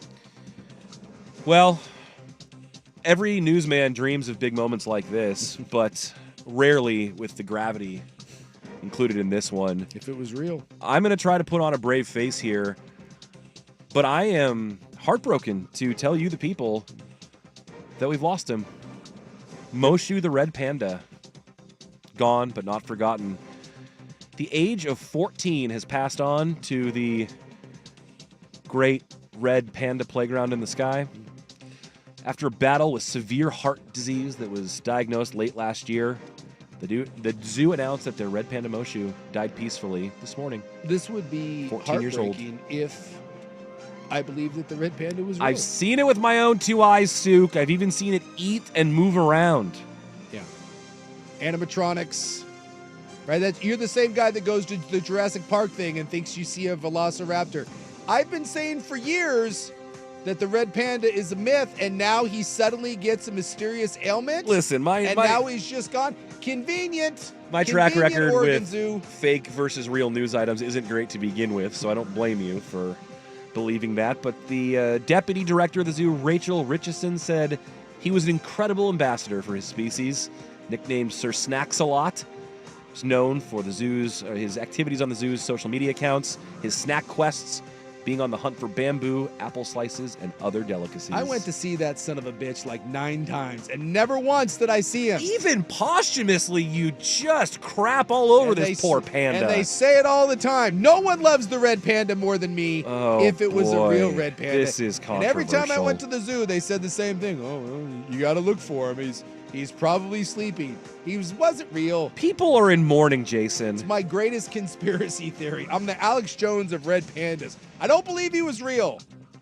And you know what? The conspiracy had gotten so deep they couldn't keep the gag up any longer, so they had to cook up a mysterious illness, and now just You know what they were cooking up? Biscuits. We were just talking about them. It says Moshu was considered elderly for a red panda, noting in recent years his care team adjusted his habitat and his routine and diet to keep him comfortable, including softening his favorite biscuits to make snack time easier and brushing his tail to help keep up with his grooming. I've heard a rumor that it was a spray painted cat. That's what I've heard. That's all it was. Just a spray painted cat made to look like a red panda. I'll remind you, people are in mourning. Well, maybe now we can get an actual real red panda.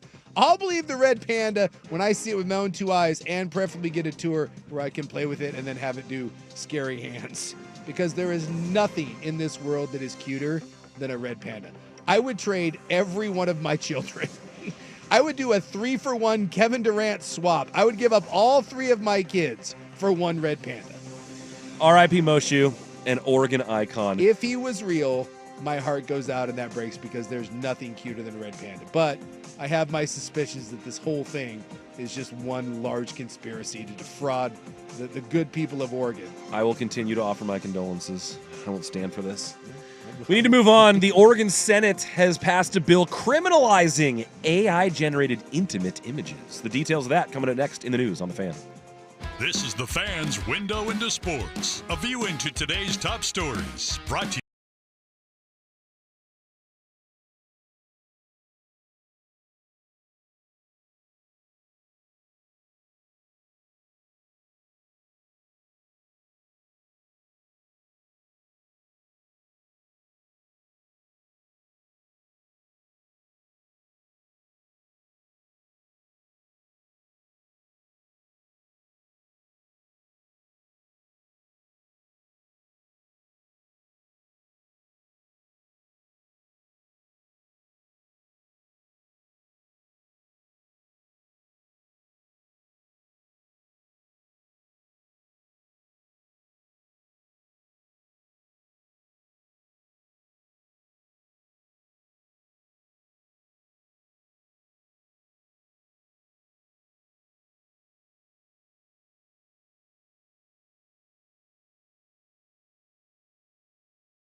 It's Primetime. This is in the news. R.I.P. Moshu, the red panda that was very much real, that I very much saw with my own two eyes. Or That you- Sook Or you saw a spray painted cat. refuses to respect. Well, have you seen the videos of the Chinese zoos? What are they doing over there? They might have been spray painting cats or Yeah. putting men in bear suits. Yeah, men It's in hard to bear know. suits. They had like large Tibetan mastiffs that they were painting to look like panda bears. Yeah, they do that. And yet we can't. We're somehow better than that over here. I believe in the integrity of the Oregon Zoo. That's why we are season pass holders. And I'm just saying, I find the whole thing a bit suspicious. I know you do. You know what else? Go buy my vitamins on SoukWars.com. You know what else is suspicious? I'm going to become the Alex Jones of zoo conspiracies. I actually feel like there's some room to run there. You've got some runway. Like there are enough zoo controversies around.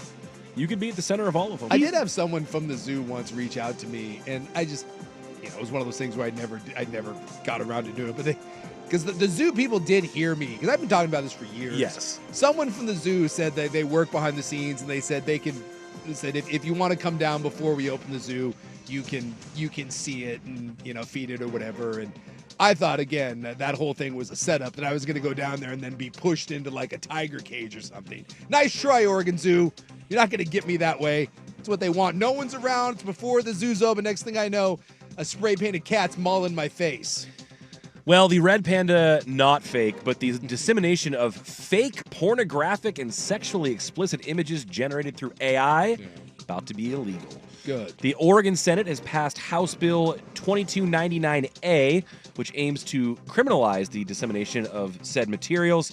The bill modifies the crime of unlawful dissemination of an intimate image. So there were already laws and rules that said It's like revenge you, porn, you right? can't Yeah. go you can't go doing that to people, but now they're saying we will treat fake images that you've created the same way because they're intended for the same purpose. Oh, there's like horror stories. Like my kids would tell me about, someone in school and they would send a boyfriend or a girlfriend a pic, and then next thing you know, like everyone in the class has seen it, and that's just horrible stuff. And then Taylor Swift had this really bad. There were a bunch of AI photos going around about Taylor Swift during Her and the Andy Reid, yeah. Yeah, some of that stuff is just, man, we do rough stuff. And it apparently hits close to home, too. Representative Kevin Mannix hosted a woman, Christy George, and her husband, Bill, on the House floor. They said that Christy and her daughter had been victims of AI-generated revenge porn scheme, and it caused suffering, violation of their privacy, and they were willing to come forward with their story to help make sure this doesn't happen to others. That's rough stuff. Well, this is a law that I would hope that everyone can get behind. Like, who's voting against this? Who thinks it's a good idea to make fake pornographic images of anybody and be like, hey, here it is, everybody? There is a crowd that is like anti anything that resembles censorship at all, but I think that would really be but this said that this was a bipartisan vote at the House level. It's passed through the Senate. Now it needs the governor's signature to become a law. Well, there you go. Go sign that sucker off, and let's actually, for once, do something to protect people. Not to be on the wrong side of this, because I disagree Yes. with this. How do you enforce it? Well, again, if someone is disseminating fake images that you know to be fake, Track it back to where it came Track it from, back to where they IP came addresses from. maybe. I Because don't wasn't know. that the issue with the revenge porn stuff? Was that they You couldn't upload really it anonymously? You couldn't really enforce it. Well, Wasn't that that's thing the is issue? But you could if you found out who was doing it. Or Yeah, if you knew who did. your enemy was and you could pin it onto them and they looked at their hard drive or something. I mean, it doesn't mean it's easy to police, but Yeah, I don't understand any of that. There was a clip going around yesterday. Tim Tebow, did you see the Tim Tebow child thing happening No. yesterday? circumcisions in the Philippines? No, like Tim Tebow is on I don't know. He was on every Navy SEAL has a podcast now, so he was on some Navy SEAL podcast, and he was like, he held up a map, and it was like every one of these dots represents an individual IP address that's like downloaded or shared like child pornography, and it was like hundreds of thousands, and it was like this tragic thing. And then I sat there and I was like, if you know the IP address and you know like where they're Just at, go charge all of them. why aren't we? So I don't Yeah. I don't know. Maybe it's harder than just that, but I'm often confused by that. Like if you know where it's Right. coming from, you can track it back to the computer. why couldn't you go after these people? But again, I'm not a like a cyber sleuth or anything. Well, and that's all that I'm wondering, because wasn't that the issue also with the revenge porn? Was like sometimes they even knew who did it, but they didn't want to go through the process of figuring it all out because, like, it was more money than it was worth getting the people. That or the person has more stuff on them, whether it's real or fake, or they're afraid of them doing more, exposing more. Yeah. Right. So, like, I would like this to not be out there. I am anti this. I just am confused on how they enforce it. News contributor Brandon Sprague is in. Yeah, Said, sending me R.I.P. more Moshe, stop bad-mouthing my homie, you son of a bitch. Yeah, he's sending me more fake photos. Speaking of AI-generated photos, what does this prove, Sprague? You cold-hearted bastard. I can find any number of photos of a red panda on the internet right now and send them to you, clean or otherwise. What does that prove? I'm going to find the video that I have on my phone, too. Proves nothing. Which you won't even care about, so there's no point. One last item to get to, because it's a little bit of housekeeping, really. We, last week, dove into the viral video that was the Oregon road rage, where we had the van trying to run the motorcyclist off the road. He didn't try. He ran him over. Yeah, did. Yeah, knocked him off his bike, caused the biker to have many injuries. Well, that individual, whose name is Samir Pazado Filho, has been charged with attempted murder, assault in the first degree, assault in the second degree, unlawful use of a weapon, felony hit and run, and reckless driving. He was arraigned on Tuesday. Well, that's a good thing. And Yeah. hopefully you go to jail for a long, long time. Someone flipping you off does not give you the right to run someone over And by the way, with your minivan. Count me among those not surprised that dumb criminals get caught, but like, this person was just found in the same van with damage on it that matched the accident and a part missing that they found at the scene. How hard was that to put together? And he's like, I don't know what I didn't do it. How about this? Just next time someone flips you off, by the way, don't flip anyone off. No. It's kind of scary out there. But next time someone flips you off, smile and wave back as opposed to, I don't know, running them over, trying to kill them, and ruining your life because you're about to do 10 years in prison for attempted murder. That's all the time we have for In the News today. In the News brought to you, as always, by The Advocates. You don't need a lawyer, you need an advocate. You can visit them at advocateslaw.com. NFL schedule release is coming up. We will get to it. Listen to Primetime, 1080 The Fan.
George McCoy at Warren Allen Sports Desk, a Sports Center update on 1080 The Fan. Sports Center is brought to you by Vulcan Design and Construction. Check out their award-winning outdoor living designs or schedule your free design consultation at vulcandc.com. First on the Fan, you got two NBA playoff games right now. It is 55-54 in Boston. Knicks are up there. A little bit left to go in the second half. They just went to commercial. At 6:30, you got the Warriors looking to stave off elimination against the Timberwolves in Minnesota. Steph Curry is officially out. He's still dealing with the hamstring strain he suffered earlier in the series. Minnesota is favored in that one by 10.5. Over in the NFL, the Ravens and Derrick Henry have agreed to a 2-year, $30 million contract extension. Henry will receive $25 million in guaranteed money, and he now receives the largest extension in NFL history for a running back older than 30 years old. The NFL schedule is going to be fully released today at 5. Leaks have been coming out throughout the day. The Cowboys are going to take on the Commanders on Christmas Day, and the Lions are going to visit Minnesota, taking on the Vikings on Christmas Day. Those were the two Christmas Day games of the tripleheader that we did not previously know. The Chiefs and Broncos game had been announced on Monday. More sports scores and stories in 30 minutes. I'm Will Ortner from the George McCoy at Warren Allen Sports Desk. Hurt and missing work. Insurance companies acting like jerks. Don't call your mom. Call George McCoy at warrenallen.com. The Fan Merch Locker has a new black 1080 The Fan hoodie, as well as classic long and short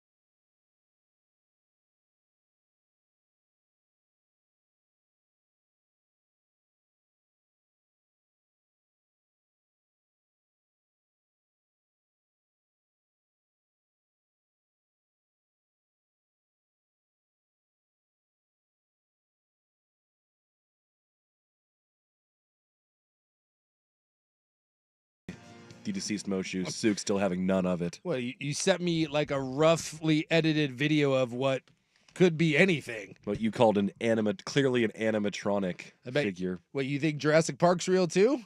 I'll tell you what, I went to Honduras and I saw this T-Rex. It was amazing. Does that mean it's real?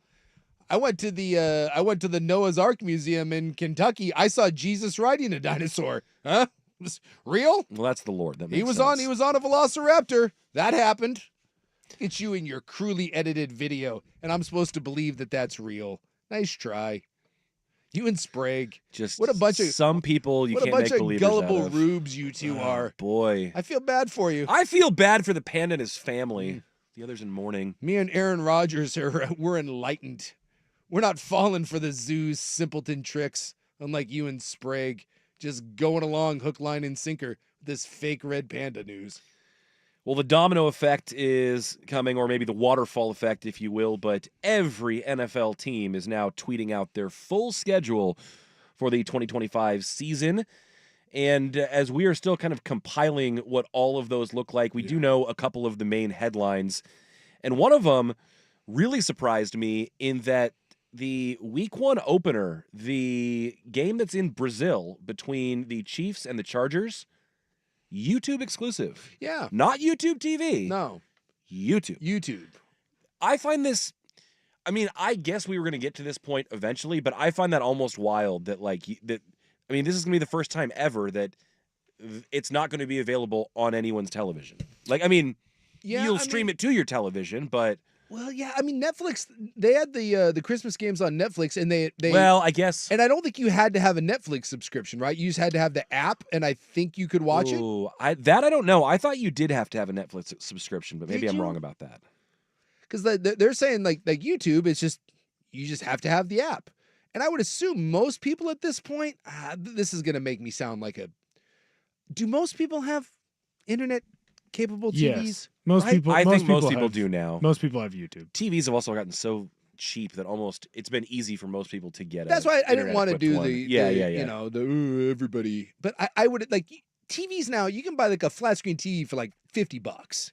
Like, and they're almost all loaded with that. So, I mean, I guess people be casting from their phone, but almost everyone, if you're watching the NFL, you're just going to watch it on, watch it on YouTube. Yeah. So, I mean, at this point, we have now games that are exclusively on Amazon, exclusively on Netflix, exclusively on YouTube. Am I missing anything? Amazon, YouTube, Peacock Netflix, has one. Peacock. Yeah, you Yeah. usually get that. Might be the one you're thinking of where you didn't need the subscription. Maybe that's because they had a yeah. playoff game. Yeah, So because maybe. I know on some of those they just like they make exceptions, where it just if you just have the app you can do it. But like Amazon, you actually have to have Amazon. I know that. So this is the future. Larry Scott was right all those years ago when he said that streaming was the future of sports. He was Problem is he wanted to put Oregon in China or Yeah. the Pac-12 in China. Well, he was about 15 years too soon on that. But yeah, nothing surprises me anymore on this. And I still think in order to have, I mean, the NFL can do what it wants, but like the MLS being on the Apple thing, that's a killer. That's a death sentence because no one's finding that crap. But the NFL, especially when they're marquee games like this, you will find them, and it'll do huge numbers. Oh, absolutely. I mean, it's the opener. It will be an enormous. It'll be 20 plus million, and the NFL right now can do no wrong, which is why all these streaming platforms want to get in bed with them. I'm trying to remember which one it was. If it was the Peacock opener a year ago, or I remember the first Peacock exclusive game being a super big deal culturally because everybody's grandpas and uncles were like, "How do I watch this?" Yeah. Like they did, and now we're in a space where it's starting to be more expected, more commonplace, but the shift has come very quickly. Yeah. I mean, this is the way we consume it. And it's a little, and I know Congress has talked about it a little bit. I think it was Ted Cruz that said something like, it's getting harder and harder because it's so spread out, but I don't know how you stop it. I mean, the amount of money that people are playing for each one of these games, the NFL is just going to continue to do this. I do think that the NFL will always, at least for the foreseeable future, have the major broadcast partners. But, every year it seems like this just continues to grow and expand. And you can bitch and moan about it, but I think for the most part, people have come to accept this. I don't feel there's major pushback again because the numbers back it up. If there was major pushback, you'd be doing bad numbers. But every time you one of these streaming platforms grab it, they say the same thing. It's the largest audience they've ever had. Yeah, and I saw something, and I sent it to Isaac a week ago, and now it appears he's deleted his Twitter account, so I can't find it. But yeah, that or he got banned because Elon hates him. Too many Tesla drops. Possible. But it was essentially what it would cost you to watch all 17 of your team's games this upcoming season, and because you have, whether it's the regional action that gets preempted and you would need Sunday ticket for it, or whether you would need a Peacock, or whether you need a Netflix, it came out to like $1,300 to be able to watch all of them. But I feel like most people are comfortable watching the majority of them, the primetime ones, what you can get out of Red Zone, and that's fine for pretty much everybody. Yeah. And then, if you are a diehard, you'll find a way to get your team's games. Yeah, you go that route.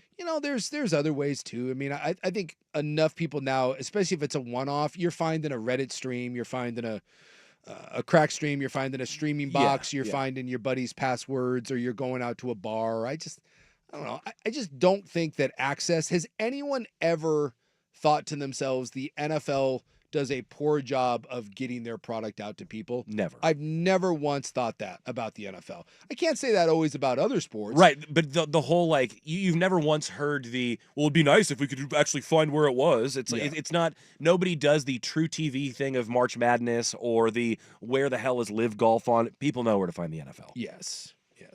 And so, I mean, I don't know how you want to go. I mean, they released all the Thursday night games, all the Monday night games. Yeah, the full schedule. I mean, let's take a little pause here. You can dive into this a million. There are a million ways. We have the Seahawks schedule, we have the primetime schedules, and I thought you had a really interesting thought on the maybe the biggest domino in all of pro sports and what that can lead to. So we'll get to lots of schedule release tidbits coming up. Primetime and SOB edition, 1080 The Fan. It's back.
Primetime, the NFL regular season schedule is out. All 32 franchises are doing their little comedic bits over on social media. They're making trailers. They're doing anime. They're doing TikToks. There's a whole bunch of things going on.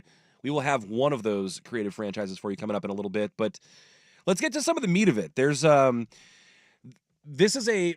The way that they roll this out, it feels like there are kind of tiers of what's important to everybody. Sure. And at the top of those tiers are your openers, your holidays, and some of your big primetime games. And so what stands out to you in that group? I'm looking here. Like, I think Thanksgiving, that's a really good slot. Even though on Thanksgiving and Christmas, it looks like we're going to get some repeaters there. But sometimes over the holidays, we don't always get the best games of the world because you get like the Cowboys and Lions. Right. But Thanksgiving, we get the early game. I get Packers Lions, and if everyone's healthy, dude, that's a banger. Right. Lions, are good. Packers, you would expect to be good. And then I get the Chiefs and the Cowboys. Yep. Again, seemingly if Dallas is healthy and we know Kansas City is going to be fine, that's a banger.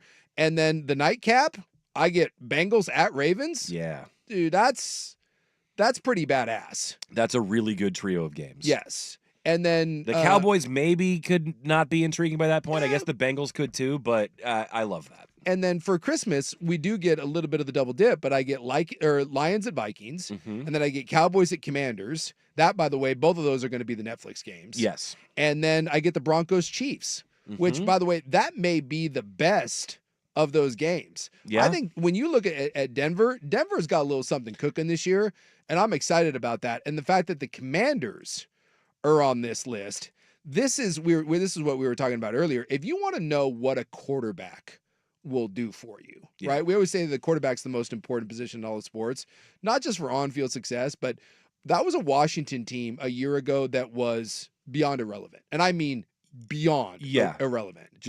You get 1 year of Jaden Daniels, and the Commanders have 3 Sunday games in the prime 425 slot, 2 Sunday night games, 2 Monday nights, 1 Thursday night, play on Christmas, and you get to play in Spain. There is the financial impact and the eyeballs that Jaden Daniels has brought to the Commanders. That is why if you get a quarterback in this league, everything else becomes like, who was it? It was the old Bill Polian said this. Remember, he got caught. He said, if you get the quarterback right, everything else is cream cheese.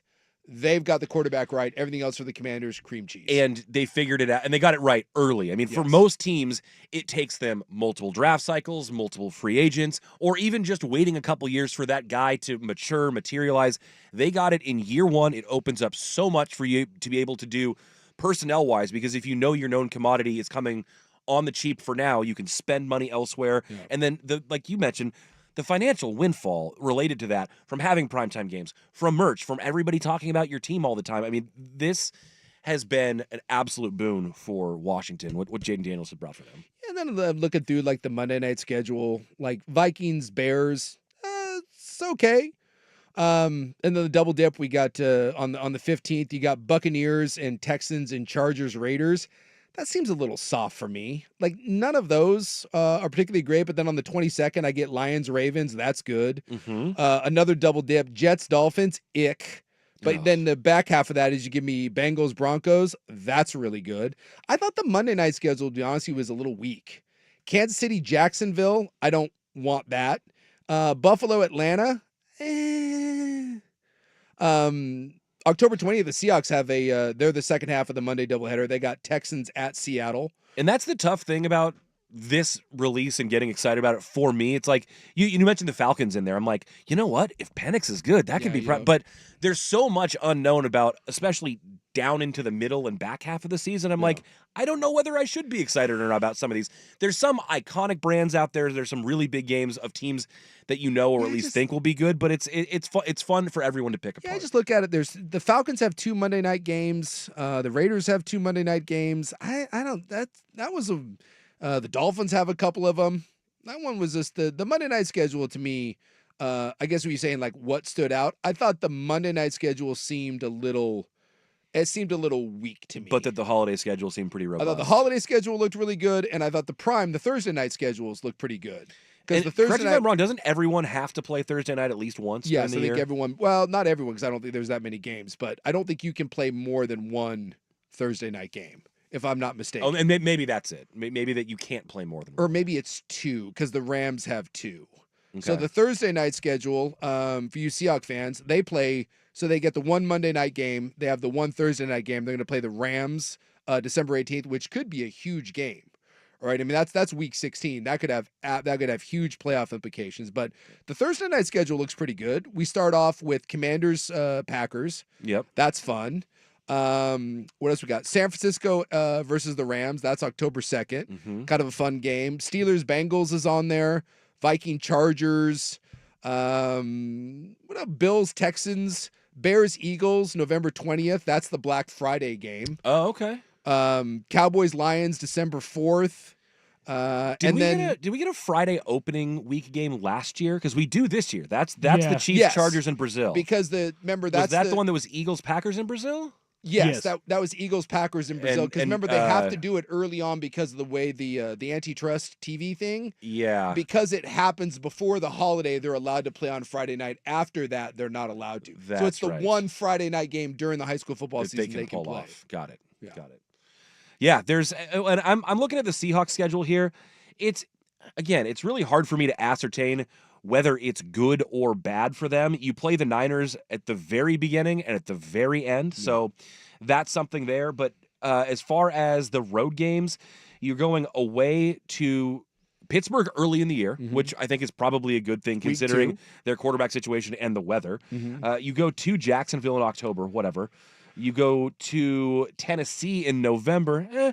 You go to Dallas in December, and you go to Carolina in December. So it doesn't look like there's anything Yeah, on there that's super daunting No, it's- road wise. When you're looking at non-conference games, if you're Seattle, because remember, Seattle every year seemingly is a game away from the postseason. So we know the division is what the division is. But when you look at their non-division games, you get Pittsburgh and New Orleans, which both, and so that's week 2 and 3, both massive quarterback issues.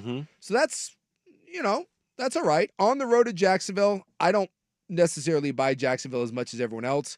Texans is tough. Monday Night Football, that's week 7. And then you get the bye week, and then you're on the road against the Commanders. That's tough. That might be your toughest game on the schedule. It's not in your division. That's tough. When you go Texans, the nice part is you got the bye week, but home to Right. Houston and then on the road to Washington, that's tough.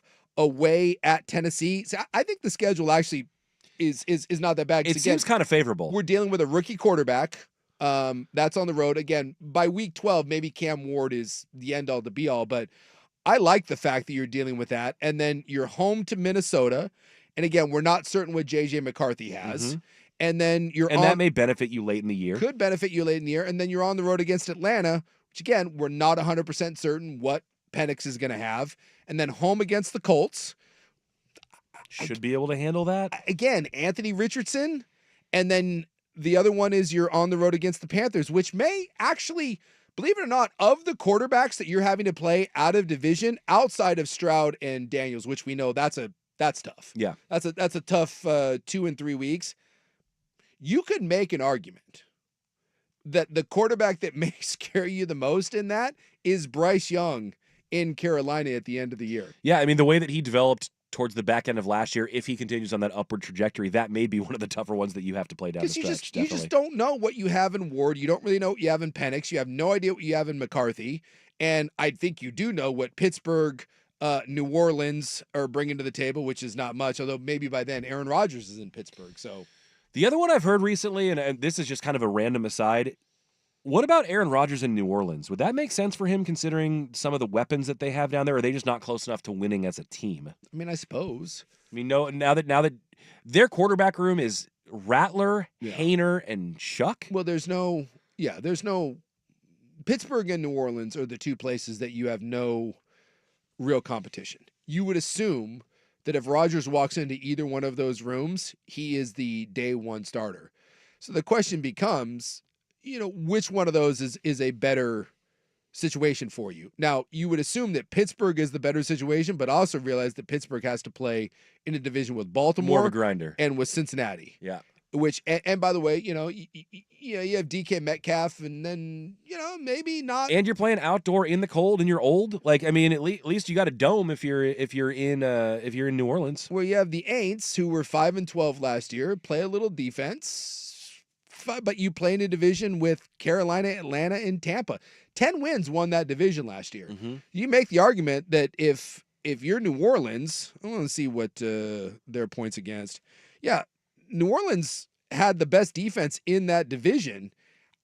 You would assume if they just played a little better, if you're Aaron Rodgers, do you feel like that's the path? But I mean, and Carr was either bad or banged up, and then they were just trotting out guys with no experience. I'm just not certain that either one of those gets Aaron Rodgers where he wants to be. Probably not. So I guess I would lean towards Pittsburgh because I think Pittsburgh is a better team, but tougher division. But we'll see. And by the way, we can sit here at the beginning of this and you can look through, but again, by the time we get to the schedule, maybe Kyler Murray has his leg snapped in half, or maybe Baker Mayfield is in rehab, or maybe Cam Ward turns out to be the best quarterback in the world, or Jaden Daniels has a massive sophomore slump. You have no idea. Baker catching strays, rehab. I don't know. Out behind a cheesecake factory. Well, like if we looked at this last year, the idea that Bryce Young would be someone that you would look at on the schedule and be like, man, maybe Bryce Young at the end of the year, because you assume that stretch, right? That stretch. Rams, Panthers, 49ers. If the season is anything like what we've seen in the last couple of years, you probably need to win 2 of those. Those three. games will matter, and it'll come down to those 3. Those games are matter. So that Carolina Panther game, let's say you realistically you get a split between the Rams and the Niners. That Panther game could be the one that you make the playoffs or don't. Yeah. And last year you'd look at that and laugh and be like, well, that's a freaking win. And all of a sudden, like people are saying that Carolina aced the offseason. Bryce Young's got a little something cooking. So this is why the looking at the schedule, it's kind of silly to think, win, loss. Because when you say toughest schedule, you're just going off of last year's win record. percentages, yeah. But last year's win percentages mean jackass because everything in the NFL is a year-to-year basis. There's always a team that we don't see coming or a team that we write off. I would like to point out that last year, so many talking heads said that the Buffalo Bills were done because they lost everybody because Gabe Davis left and Stephon Diggs. Yeah, didn't have a receiver, didn't have a number 1 receiver. Last time I checked, they were just fine. Yeah. The Commanders weren't anything that anyone thought of, and last time I checked, the Commanders, because of Jaden Daniels, ended up being pretty good. And so now we're jocking the Commanders that they're going to be the Super Bowl team. We did the same thing with the Houston Texans last year, and even though Texans were a playoff team, that offense took a major step backwards last year. So yeah. The one thing we know for certain about the NFL is we don't know jack S. Curious who you think maybe could be one of those surprise teams this year. Think about it over the break. I also have a couple other items I want to get to from the association, as I promised I would poke the bear a little bit later. We'll get you caught up on the playoffs and some audio for you as well. That's Primetime, 1080 The Fan. Here's Will with SportsCenter. This is a PGA Championship Week edition of Primetime with Isaac and Sue. Brought to you by Langdon Farms Golf Club. Now, from the George McCoy at Warren Allen Sports Desk, a Sports Center update on 1080 The Fan. First on The Fan, right now the Panthers are absolutely taking it to the Maple Leafs in Toronto. That game is 3-0. Right now, that series is tied at 2-2. Would be a big win for the Panthers on the road. 9:53 left to go in the second period. At 6:30, you got the Oilers taking on the Golden Knights in Vegas. Right now, Vegas, they are favored on the money line at -120. Edmonton leads that series 3-1. Over in the association, you've got one playoff game going on right now. The Celtics trying to stave off elimination. They're up 64-62 over the Knicks. 10:37 left to go in the third quarter. After this one at 6:30, you got the Warriors taking on the Timberwolves. Minnesota looking to win that game and win the series.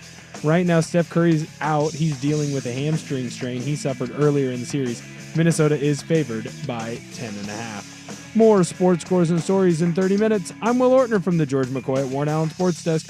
Hurt and missing work, insurance companies acting like jerks. Don't call your mom. Call George McCoy at warrenallen.com.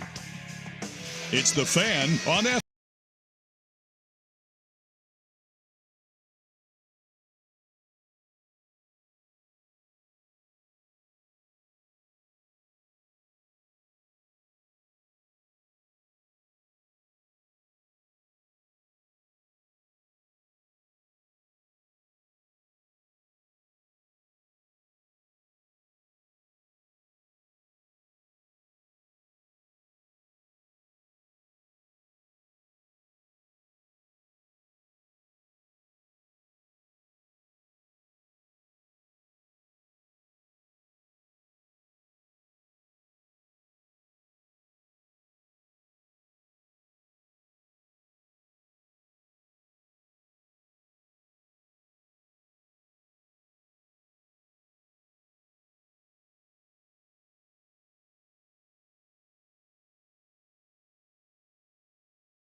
To Primetime, an SOB edition, just talking a little bit of NFL schedule release. And many of you may remember, as it's become far more popular to release these schedules for individual franchises on social media, that one of the best ones that was ever created was the Tennessee Titans doing a man-on-the-street style one where they asked tourists in Nashville if they knew the logo of the team that they were playing on each week. Hilarity ensued. A lot of other teams have tried to kind of copycat that one and do something like it. Well, the Titans have taken a hard turn left this schedule release season, and now rather than doing a typical release video, they've created a pharmaceutical ad. For millions of fans suffering from football season withdrawal, or FSW, even relationships can lose their spark. But now, there's Schedule Resi, a once-a-season schedule fix that cures FSW. Football is everything. Schedule Resi. With Schedule Resi, you can live your season to the fullest. 18 beautiful weeks, marked, circled, counted down. I was feeling down. Schedule Resi turned it all around. Consult Tennessee Titans tickets before taking Schedule Resi. Side effects include altitude sickness, gridlock, hand, foot, and mouth disease, imposter syndrome, heat stroke. They're running through Crapping opponents out, while this all goes on. melancholy, general malaise, jet lag, jock itch, diarrhea, heartburn, nausea, and slurred speech. Now my future's bright. With Schedule Resi, I see the light. Football is everything. Thanks, Schedule Resi. Well played. Thanks, Schedule Rizzy. I got my Schedule Resi. Ask today if Schedule Resi is right for you. Oh, yeah, dude. NFL Bros right now. Win, loss. And everyone's convincing themselves that their quarterback is the next, great thing, or the retread. And, it's, the JJ McCarthy is going to be great, and that Sam Darnold is going to be better than Geno Smith. Hope springs eternal in every team, fan base. But we know there'll be 2 or 3 teams that we think are going to be good. They're going to end up being dog crap. And 2 or 3 that no one thinks anything of and are going to rise up and be really good. You mentioned the team that I think that no one's talking about that I'm predicting will have a massive comeback is the San Francisco 49ers. Yeah. Look, Kyle Shanahan is one of the 2 to 3 best coaches in the NFL. Hasn't won the big one. He's gotten them very close. But every year they're bad. What is the common denominator? Injuries. When they're hurt, they're not very good. When they're healthy, they're good. And you look at all the guys they lost. We're going to make a big deal about all these guys that left in free agency. They weren't big parts of their team last year. Yeah. They weren't guys that they were counting on. Again, it was a lot of guys that were oft injured. Mm-hmm. So, again, I think when you talk about some of the names that they lose, we make a big deal about them, right? You lose Hufanga and you lose Debo. Mm-hmm. And, but those guys weren't, they were either hurt or they weren't contributing or they'd fallen off. Yeah. Yes, there's a reason why they let them go. And by the way, not that it's the end all to be all, but who has from a win percentage standpoint, who has the easiest schedule in the NFL? The Niners. The San Francisco 49ers. Yep. So when I look at Shanahan, and I think Brock Purdy is better than anyone gives him credit for, and if Christian McCaffrey is healthy, and I get it, that's a big if, but if Christian McCaffrey is healthy, they always find linemen. They found him last year in the draft. They do plug and play guys. You would assume that Ayuk is going to be back. Another year of Ricky Pearsall. They just do a good job of filling those holes. Robert Saleh being back. I think that's going to be, I don't know about underrated, but that's a big deal for them. Robert Saleh will instantly make that defense better. And they don't have the personnel like the defensive line at one point was just this scary gargantuan rotating cast. It's not that, but Saleh is a good defensive coordinator. I would assume that that's going to go from 26 points a game, that's going to go down a little bit. And if the offense gets a little more production and the defense gets a little better, San Francisco, I think, won 5 games last year? San Francisco is going to be in that divisional race. And that, by the way, that is going to be a meat grinder of a division. Just if there's a thing that could beat up the 49ers, I just think that division is good. Yeah. Arizona, if Kyler Murray can ever figure it out, Arizona has the makings of something good. We know the Rams are really good. Mm-hmm. I have always said that I like Seattle. I think that Seattle's roster is better than people give them credit for. If Darnold second year, your new head coach. Second year of a new head coach, I just think that's going to be a tough division, but I will bet on Shanahan. Yeah. No one's talking about the 49ers. They're viewed as an afterthought. We're writing them off, and I'll bet you that that's a 10-win team. That'll be a 10-11 win team, and they're going to be sniffing around that division, and that division will come down to those final couple weeks. That will be the winner of that division will be an 11 to 12 win team, and the last 2 weeks will decide that. Just like last year, the playoffs came down to that one game, basically with the Rams and the Seahawks. Yeah, absolutely. It's that there are a couple divisions in the NFL that are absolute grinders, and the NFC West is absolutely one of them. Because you have the potential for all the teams to be good, and that you can't say about every division, and that's scary regardless of which team you are in that mix. And then the other one, and I don't think I think a lot of people are picking this, but I mentioned it because who do the Seahawks play in Week 17? The Carolina Panthers. Carolina went from averaging 12 points a game, I think, in their first. And they're in a soft division. And they're in a soft division. And by the way, 27th or 28th, tied for 27th, easiest schedule. And they play in a very soft division. And they went from averaging about, I want to say it was like 10 to 12 points in the first 9 to 10 weeks. And then the last half of the season, they were up over 20. Like Bryce Young looked to be turning a corner, and they spent a bunch of money last year to revamp their offensive line, right? And to give Bryce Young a chance, and it started to work. And their defense was dreadful. So what did they do in the offseason? Every draft pick, every resource they had, we're going to try to build our defense. And you would assume that, again, if the defense, which was just dreadful, if the defense even plays a modicum, like if it's a top 20 defense and that offense sees a similar jump in a very soft division, and we see another year with a quarterback friendly coach and Bryce Young, they were 4-5 in their last 9 games. It was almost a 500 football team. And if you remember, they were in a lot of football games. The Carolina Panthers, including the Eagles, they were giving people fits. And unexpectedly so. People thought they were just going to be an absolute pushover again, and they gave a lot of people a lot of trouble. So I think that, and I don't know if those aren't really contending teams for me. But those are teams that they're a tougher out than they used to be. They're a tougher out, and I think both of those teams can make playoff runs. Yeah. I really do. I think those are playoff teams.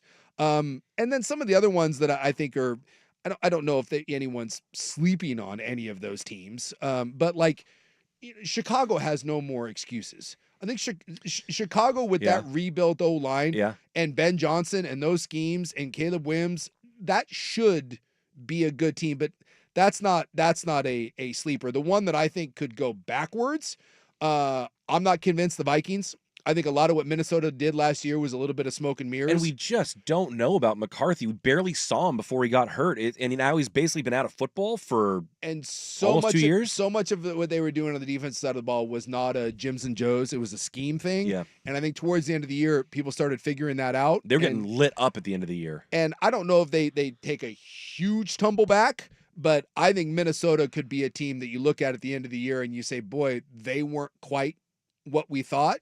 And then, dude, keep an eye on the Commanders. The best way to put this, the Commanders are not going to be bad. Jaden Daniels gives them a could it be a Houston Texans situation? Texans. They kind of went all in, and I don't know if I love this. They did what Houston did.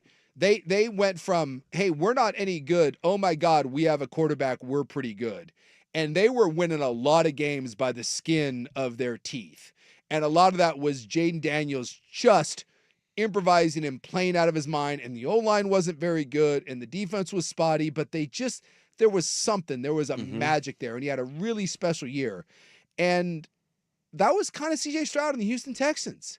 And then last year, even though the Texans ended up being a playoff team, the Texans weren't a real serious team. Yeah. Their offense took a big step backwards. Their defense was great. I don't think the Commanders' defense is great. And I think the Cowboys will be better. I think the Giants will be a little bit better. The Eagles aren't going anywhere. So I don't think that division's going to be a cakewalk. No. And the Commanders have the 8th toughest schedule in the NFL. I just think this may be one of those where we look at we get to like the midpoint of the year, and the Commanders are kind of a 500 team. Well, and you're not going to sneak up or surprise anyone No. anymore, and that's the thing. Like they had a couple comeback wins late that kind of stunned a couple different See teams. the Bears. And that sort of thing, after you've had your breakout season, people stop taking you lightly, and they start circling you on their schedule, and those games become tougher. So Yes, you could easily see a backslide there. That will be this will be a tougher road for the Commanders than was last year. And you look at their schedule, it's not a cakewalk. I mean, there's some tough opponents in there. And like I said, all the spotlights on them and a lot of primetime games. And how do they respond to it? How do they? We see it all the time. Teams that speed up the process. And going out last year and getting Lattimore, which, and then the Deebo Samuel thing and giving up draft capital, you're shoving all your chips in the middle instead of letting it kind of grow organically. And it scares me a little bit. I understand that. It scares me a little bit. Well, we need to move on. I might have to poke the bear tomorrow, but coming up, this cannot wait because Thursday is the first round of the PGA Championship, which means today we have to get to first round leader golf bets. Hell And that's yeah. coming up on the other side of the break. Primetime, 1080 The Fan. It's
Yeah, the heat is on. Whether it's the YouTube chat or my DMs, people want winners, Jason.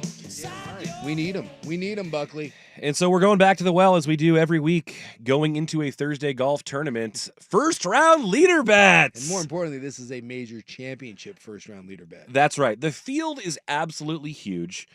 It does seem like your big boys or your superstars are more heavily favored than they would be in other majors like the Open Championship or Augusta. Like the odds are shorter on Scotty, Rory, Bryson in this event than they were at Augusta, and they probably will be at the Open Championship. But part of it is Quail Hollow. I've been reading up, and essentially it's exceptionally long, and the guys who hit it long and straight consistently are going to do really well. It's also been really rainy there, so you're not going to get a lot of roll. Guys who hit the ball high and far, a la Bryson DeChambeau, going to be pretty good here. I came up with 9 first-round bets I'll be making for tomorrow. Talk to me. Starts with Scheffler. This was a ROP pick, and even though he's 5-1 to win the tournament, that might happen. He's 14-1 on the first round, so you just take that instead. There's nothing wrong with a little 14-1. And it's not gonna, it doesn't get home like the 50-1 shots like I really would prefer to land on, but at 14-1, there's a very real chance he is your leader after he played so well 2 weeks ago in the CJ Cup. After that, Bryson, he's got the best tools to do well at this course. He's 20-1 in the first round, so I'll take him. Shane Lowry was super competitive at Augusta. He was competitive last week at the Truist. He can get hot. He's 50-1. I'll take him. I'll take last week's winner, Sepp Straka, 50-1. All right. Coming in hot. See, I like when you're giving me these 50-1s. Yeah, that's right. Because I don't want to lay $1. I'll lay $5 to $10 down. So I like these 50-1 bets. Another guy that I enjoyed watching in the Masters and who's been just striking the ball really well, Corey Connors, the Canadian. He is 55-1. I'll take him.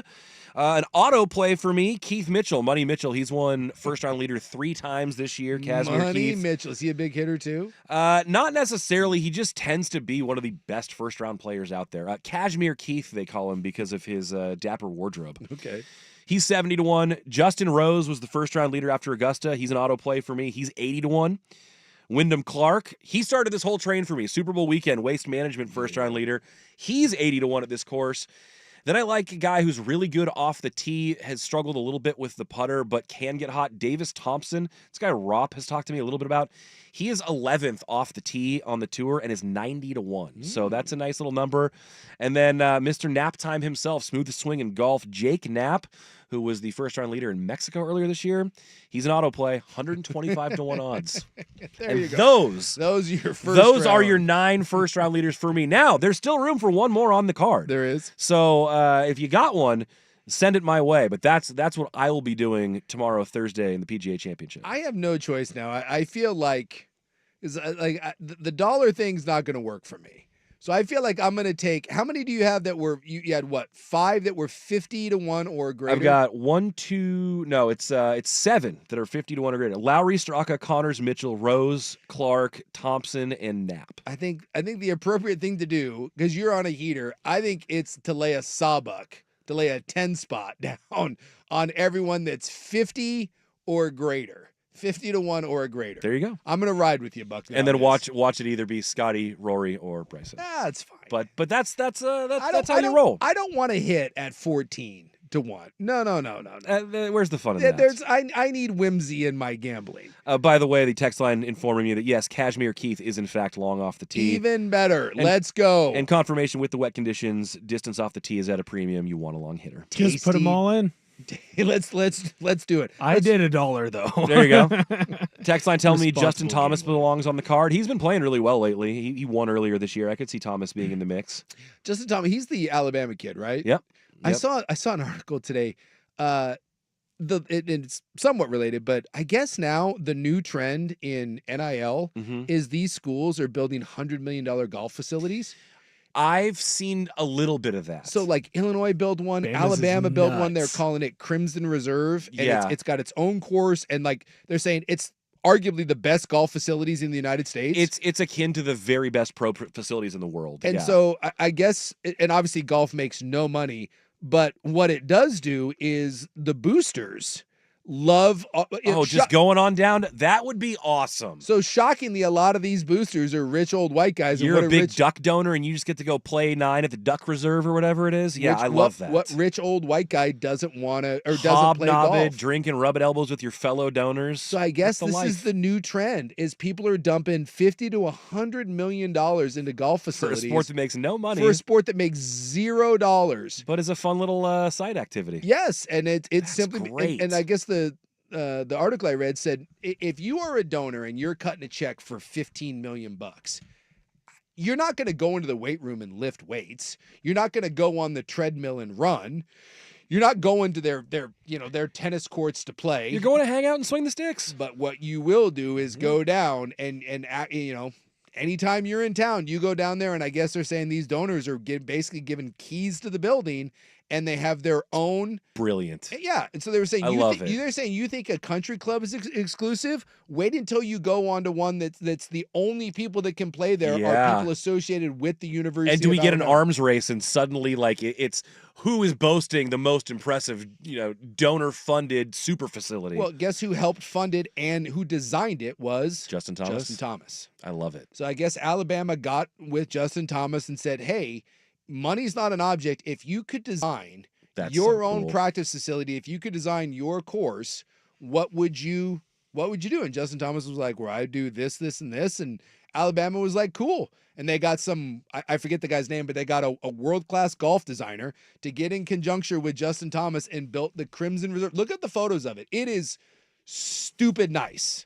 And I guess this is the new trend. So Oregon, because I think they play at the Eugene Country Club. I think the Ducks do. I think that's right. I think that's their home course. Yeah. Nay. Come on, Phil. Yeah, you gotta talk to Phil. We should probably talk to Wyndham Clark. Yes. We should talk to Casey Martin. Casey Martin. Yeah. Let's go. Get Kilkenny on this. Yes. Dude, the Eugene Country Club is old news. We need the duck. And you could have a lot of fun with the duck. You think Joey could get us on? I would like to believe that. Yeah. Maybe a Wilcox thing. Yeah. But yeah, I mean, think of all the fun names because the Crimson Reserve, you could do a lot of stuff with the duck. Oh, for sure. The duck and the pond and have some cool water features. We'll kick this around a little bit. We'll probably have some ideas for the university by the time the show is done. Let's go. Love it. All right, well, that is all the sports time we have for today. The club is coming up next on The Fan.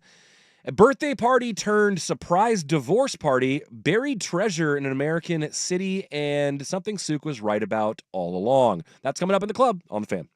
Hey, it's Suk.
Sports Center is brought to you by Reynolds Defense Firm. If you've been arrested for a DUI, you need a team of attorneys that you can put your trust into. Call Reynolds Defense Firm today, online at reynoldsdefensefirm.com. First on The Fan, the Celtics are trying to stave off elimination. Luke Cornett, perfect 4 for 4 from the field.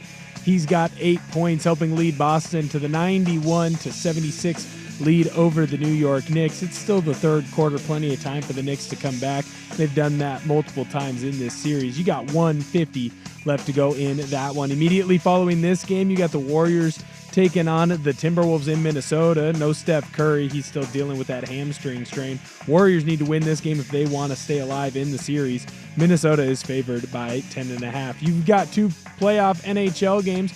Panthers had a big second period. They scored 3 goals in that one. Right now, they're up 4-0 over the Maple Leafs in Toronto. This game is pivotal.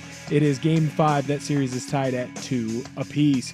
At 6:30, you've got the Oilers taking on the Golden Knights. Right now, Edmonton, they're looking to win this game and the series, advancing to the Western Conference Finals. They're up 3-1 in the series. Golden Knights, they're looking to stay alive at home. More sports scores and stories in 30 minutes. I'm Will Ortner from the George McCoy at Warren Allen Sports Desk. Hurt and missing work. Insurance companies acting like jerks. Don't call your mom. Call George McCoy at warrenallen.com. It's back. The 11th annual Fan Golf Classic at Langdon Farms Golf Club happens Tuesday, June 24th. Presented by your local Toyota dealers. Reserve your foursome now.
Dropping a road rage incident.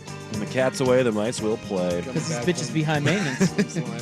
Recently, I've noticed I've had 2 minor people freak out on me lately.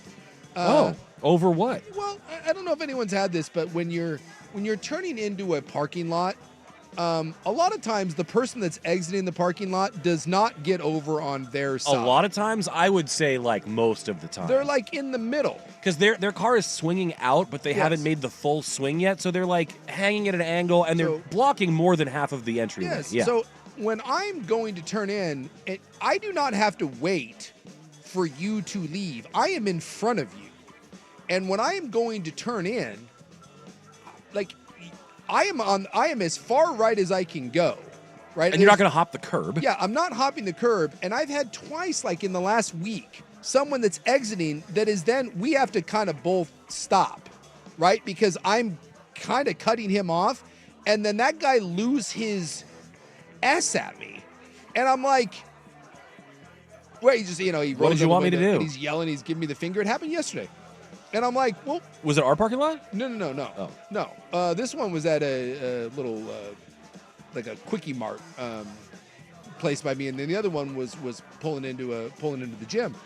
And I'm so confused by that because that has happened before, but twice, just like in the last week, that's gone down. And like, are you so irrational that you don't realize it is your fault? Because I did. After the second time it happened, I had to take like a survey of myself. I'm like, wait, am I doing this wrong? And then I was like, no. So if I'm going down the road and you're exiting the parking lot and I assume that you are exiting in an appropriate manner, and I go to turn in and I'm as far right as I can go, and you have not given me enough room to pull in, or I am blocking you from pulling out, that in no way is on me. I did a deep dive into this. I sat in the parking lot for a second. I was like, well, no. Let's figure this out. I mean, the only thing that I could have done is because he has not exited the parking lot. He's coming out. Right. And I'm turning in. I do not have to stop in the road and wait for him to exit. To clear out. No, that is why we have an entryway that is big enough for two cars. Yeah. And if you are turning left, you have to wait for me. And if you're turning right and I'm still blocking you, that means that you are absolutely way the hell over. And I think that's ultimately what I decided. I think people are not going to the right. I think people are taking up they're taking up the middle of the driveway, the entryway. They're approaching it as if they have the entire width of it with which to exit, not anticipating your car coming. Yes. And you need to be making that exit, leaving enough space for a second car. And most people don't, it feels like. Yes. And then it's always interesting when someone loses their S. I thought about the road rage thing. Punch it, bitch. Yeah. And both of these people, because at that point you are very close. Freaking punch it, like you're bitch. You're right there. You're within like 2 feet. And both of those, I was like, dude, is this guy gonna get out of his car? Like he was fuming, especially this last one, yesterday. Dude was steaming mad. I'm gonna kick your ass, you little bitch. And I was like, what are you? That's on you. Yeah. Had you just, because he was turning right. Had he just gotten over, he could have turned right, and this all would have been avoided. I do feel like that is often at the root. When you have an altercation like this, it's almost never because two people believe the same thing as far as right of way is concerned. Like there are so many drivers that are like misinformed about what they're actually entitled to on the road and what they just feel they should be entitled to on the road.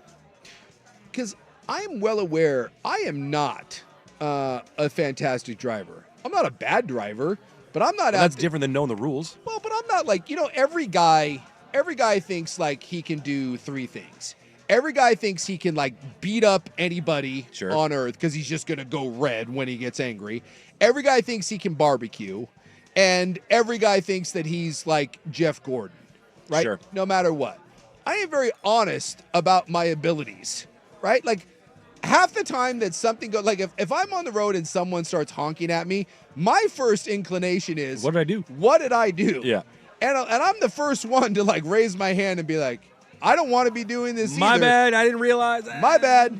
And so I'm always, when the anger comes, I always have to assess the situation. Did I do something wrong? Yeah. And I don't think most people are. I think most people assume whatever. If you have to stop or you have to like you have to make a sudden brake job, they always assume it's the other person as opposed to looking inward. Because I assume like if someone has to stop their car, I'm like, oh damn, like what? Oh no, that was me. And then we get so angry. I think we're just angry that we're not good. We're not good at something that we think we should be good at, and I don't know why everyone thinks they should be good at driving. Yeah, it's like everyone expects the benefit of the doubt that society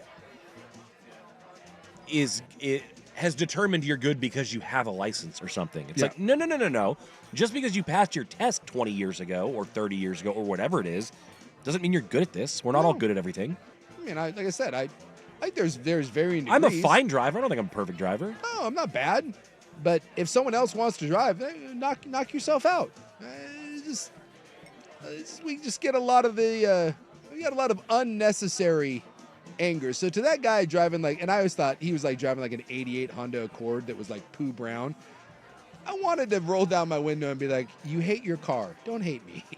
Like that's. You hate your car. Yeah. You might hate yourself. Yeah, don't hate me. Yeah, don't hate me. I'm not responsible. That's why I don't flip anyone off. I'm not out to try to cause anyone any sort of road rage. That's not my mission out there. It's none of that. And someone did suggest something the other day that I have taken. If someone does something that I don't like it, I will not flip them off. I do the thumbs down. Someone said that on the text program a long time ago. and I have completely adopted it. I think of your Mets guy doing that. Yes. You know, the guy in the overalls Yeah. with the bushy beard and the Yeah. glasses. Yeah. I find it to be a softer, I'm not happy with what you're doing. But also a little bit Commodus the Emperor. Yes. And it's not an FU. Great pull. I don't want to give you the bird. I'm not trying to be aggressive. I just want Disapprove. you to... I'm not Yes. saying, hey, F you, buddy. I'm just saying bad. Yes. So I that's like it. become my new go-to. Can I take that? Can I Yes. co-op that? Why I, like didn't... I won't say that I came up with it. I want to adopt that. That though. was the text program. Oh, wonderful. So when that angry Accord guy started yelling at me and he was all sorts of pissed off, that's what I gave him. I just looked at him and I gave him the thumbs down. I was like, yeah. And it's one of those things that might even piss them off more because it's like you're not really engaging them with the full-on F you. You're just like disapprove. Yes. It's a nice... Now, I'm going to say, wait till I give someone the thumb down and they shoot me. And I'm like, Yeah, sure. I'm like, dude, I was just giving you the thumbs down. Maybe not the great idea you thought. I just think it's a nicer, comical way, especially if you smile while doing it. You know, you give them a little smile and a wink. You're like, thumbs down. Because that's now, I either do the my bad. I try to do the my bad, tap the chest. Mm-hmm. My fault. Or I give you the thumbs down. Or I just smile and drive away. I will also do the, I'll do the, I guess it's akin to the smile and drive away. If someone is super impatient and they're just being an ass, I'll do the big smile and grin and like, good job, good for you as they go on by. See right here, people do this all the time. They take the middle of the street when turning in general. Yep. Or I work at a business complex, 112th in Vancouver. Every day this happens to me. Someone turning left out in the middle thinks it's larger. Your plight is felt across the region. We need to be better. If you are entering or exiting a driveway, you do not have access to that entire driveway. Because you never know when someone else, as you approach it, you may think, oh, I'm in the middle of it and but no, someone can be coming up and go to turn and now you're an ass because you've cut everyone off. And if that's the case, it is upon you to stop, back up, give that person more room. That is not on the person turning. Yep. And you certainly don't have the right in your brown Accord to then get all angry and all aggro and yelling at someone. By the way, you're way too big to be driving that Honda Accord. So do some push-ups away from the table and get yourself a bigger car. Yeah, the text line says it's the dad. I'm not mad. I'm just disappointed. It hurts so bad. Yes. I wish I don't... Whoever you were on the text program that suggested that, I just want you to know, I wish I could give you credit, but it's amazing, and it's changed my driving. Because I'm not a middle finger guy, because I am not about the road rage. I let that S go a long time ago. Yeah. I'm not interested in getting shot, not interested in any sort of conflict, so I don't flip anyone off. And so I never knew what to do when I was unhappy. And the thumbs down has really given me, I feel like it's given me I'm inspired. It's a nice little tool. And if I'm really angry at you, I'm going to give you the double. I'm going to give you the double. And I wish we had the windows down because I would give you one of these. Womp womp. Yeah, give him a womp womp The on double it. thumbs down. That's excellent. Well, we've accomplished nothing so far, but as is the club's want to do, that's kind of standard for us. Yeah.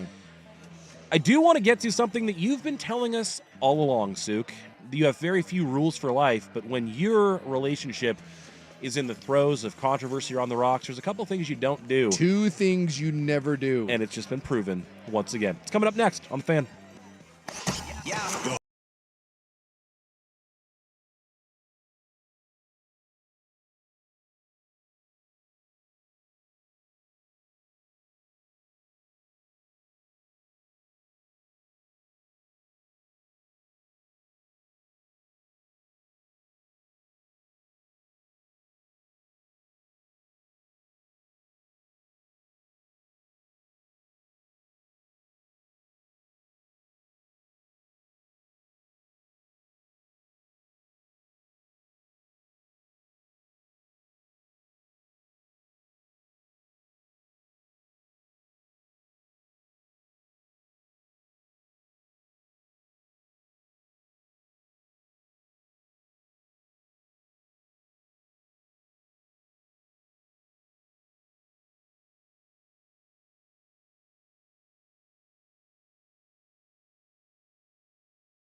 Did you just say we just stepped out of the shower?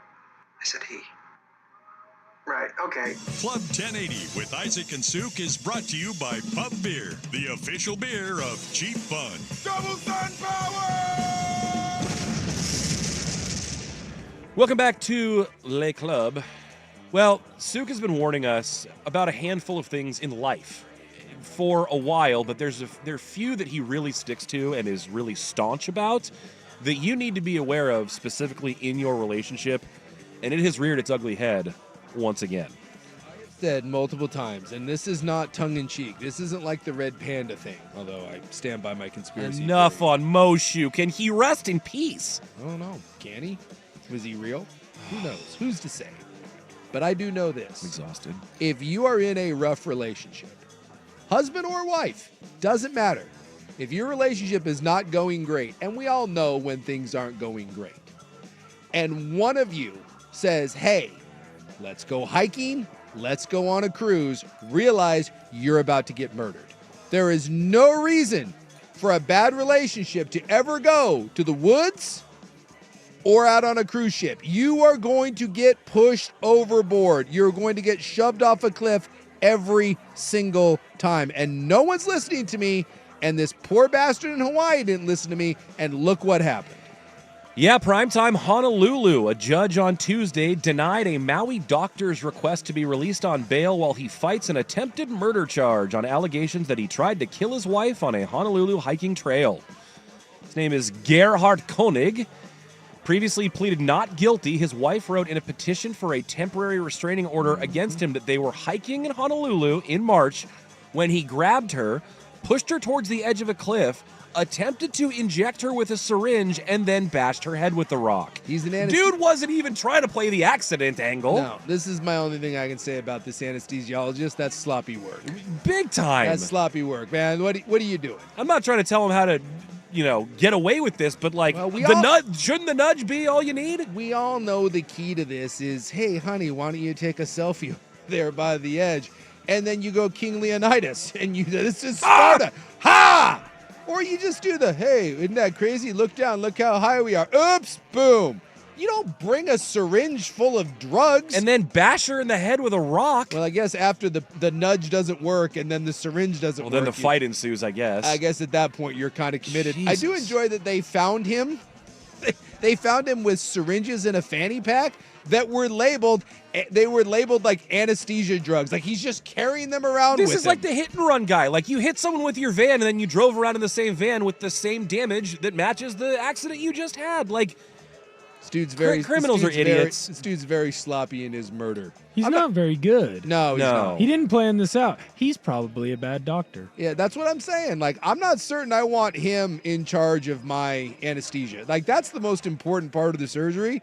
And his lack of detail, it's concerning to me. I don't know, it seems a little dicey. Shouldn't he have been able to, kind of get away with it more in a way that, you wouldn't be able to tell that the anesthesia was why given? This is such a foolproof system it's an accident. There's no ring cameras. You're just out there hiking. You're as long as you don't have a witness. Exactly. And yet this guy's he's fumbling around there. And then you just start bashing her with a rock. By the way, she was fine. She went to the doctor. This guy gets even dumber. Let me continue. Oh yeah. Prosecutors in opposing the bail request said that Koenig, quote, faces a realistic prospect of life imprisonment and tried to flee after the attack. He called his adult son and told him he, quote, tried to kill your stepmom. Yeah, you can't do that. Is she kind of a badass, too, for fighting him off? Because, he went after with a syringe and a rock. He had weapons. I want to know more about her side. It said Koenig's wife suffered major cuts to her head that required surgery, prosecutors said. However, Otaki, who is one of the attorneys, argued doctors said there wasn't any substantial risk of death or concussion. Well, except for the fact that he was going to try to push you off a cliff and bash your head in. And inject you with, quote, by the way, really? What is this, Batman? You're just labeling syringes anesthesia drugs? You got no name? You're an anesthesiologist. And so, mind you, this incident happened in March. Yes. And then it says in a court document filed on Monday The prosecutor said Koenig was storing those syringes at home. The needles and vials were labeled anesthesia, and on May 27th, when his wife was preparing to fly back to Honolulu for his grand jury proceedings, she discovered the fanny pack belonging to her husband that contained several of the syringes and vials. Yeah, you can't do that. So the thing that you're being accused of, you just left for your victim to find? This guy is a world-class idiot. He had backups. By the way, I would also like to point out, remember he said that, he grabbed a rock and began bashing her? No one's, apparently his attorney is not denying the rock because he said, and I quote, it was a very small rock, while she describes it as that's a better. jagged softball lob. I like that they're like, whoa, whoa, whoa. All right. You guys take it easy on Gerhardt. It was just a pebble. What? Small rock. It was very small. You've never seen a rock that small. It gets worse. The couple were visiting Oahu to celebrate her birthday while their 2 young sons stayed at home in Maui with a nanny and family. So I knew about this older son that he had who he confessed to. They have little kids that they left so he could go and try to kill mom. Yeah. Jesus. And did a really poor job with it. Well, I'm thinking more and more like that whole life imprisonment thing may be very much a reality for Mr. Yeah, it sounds Koenig. like he may be in some trouble. So Lord. once again, do not go hiking. Hey, we're not getting along so well. Hey, would you like to go to Hawaii for your birthday? Well, that seems a little odd, but it's sweet of you. Yeah, we could go on several hikes. Why do you have those drugs that are randomly named anesthesia drugs that you're taking with? Don't worry about that. It's just something I like to bring along in case I need. Hey, honey, you got any emergency granola surgery. bars in your fanny pack? No? How about a liquid IV? No? What are you carrying in there? Well, some anesthesia drugs. Also, if you're going to divorce someone or break up with someone, you should probably control where you do that. Just saying. Don't try and do it in a car ride because they will take you into the mountains. Yeah, that's true. Yeah. Then you kind of have to say that you'll fight through it for another week. Says on that fateful day, on March 24th, that it was Koenig who suggested they go on a hike. Shocker. What is known as the Palipuka Trail is closed because the route is unsafe. The State Department of Land and Natural Resources said hikers often enter through a small clearing near a popular lookout point that offers stunning views despite the warning, area closed, do not go beyond this sign. Yeah, I want to see that the husband's like, no, baby, it's all right. At one point, he grabbed her by the upper arms and started pushing her towards that cliff's edge while yelling that he was sick of her. They began wrestling. She screamed, pleaded for him to stop. The petition said. Good for her, by the way. I mean, yeah, that's a... During the struggle, it said she took the syringe from him, and as he tried to inject her with something, she said that she bit his arm in an attempt to defend herself. Yeah, I think she's a badass. Yeah. He appeared to calm down, but then grabbed a nearby rock and began bashing me repeatedly with it. I do enjoy these, like, all right. My bad. Yes, I was going to inject you with drugs and shove you off that cliff. I'm feeling much better now. And then he's like, ha! I'm calm. Rock! Actually...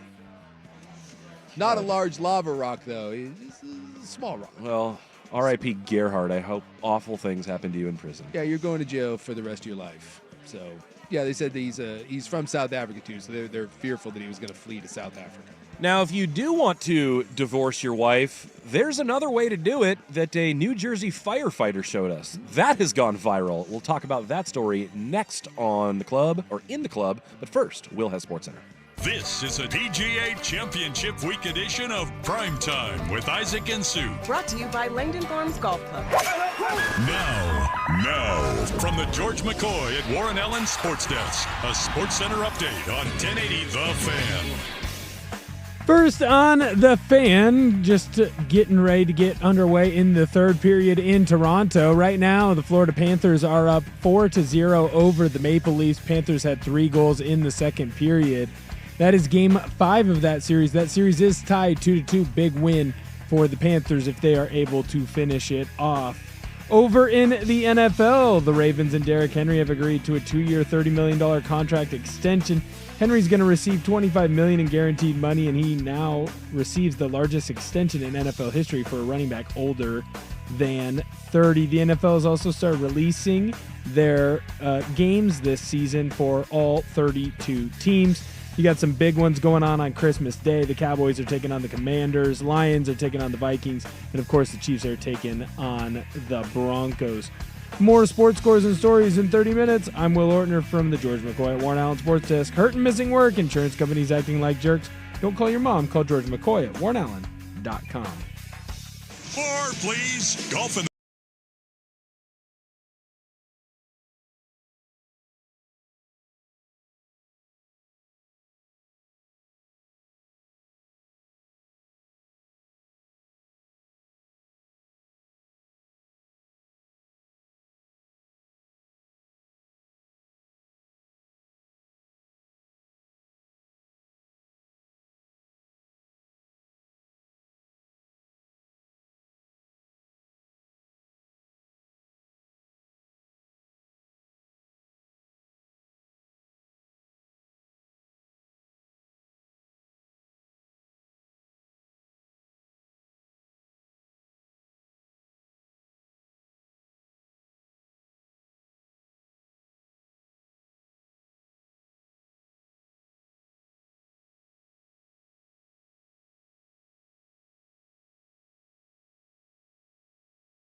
brought to you by Pub Beer, the official beer of Cheap Fun. Can I get a hot tub?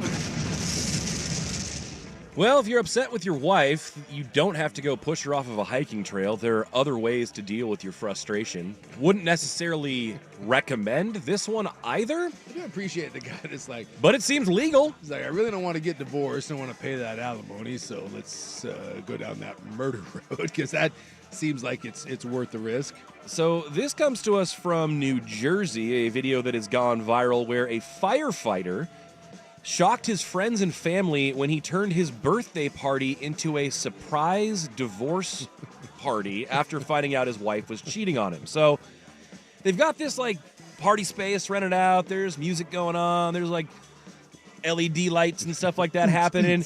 And he's got the microphone. He's like kind of doing a toast for her. And he's like, babe, come on up here, whatever.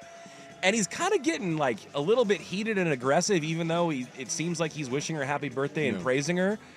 And then he grabs her face with two hands, like Godfather style, and plants a big old kiss on her and pushes her back. And then he goes, I effing know everything. I had to see his skinny, pale little... I wasn't impressed. I know all about the Plan B pills you had to take, you filthy bleeping. And everyone's like, wait, what? Like, people at first there were like, thought they were like doing bits or something. No.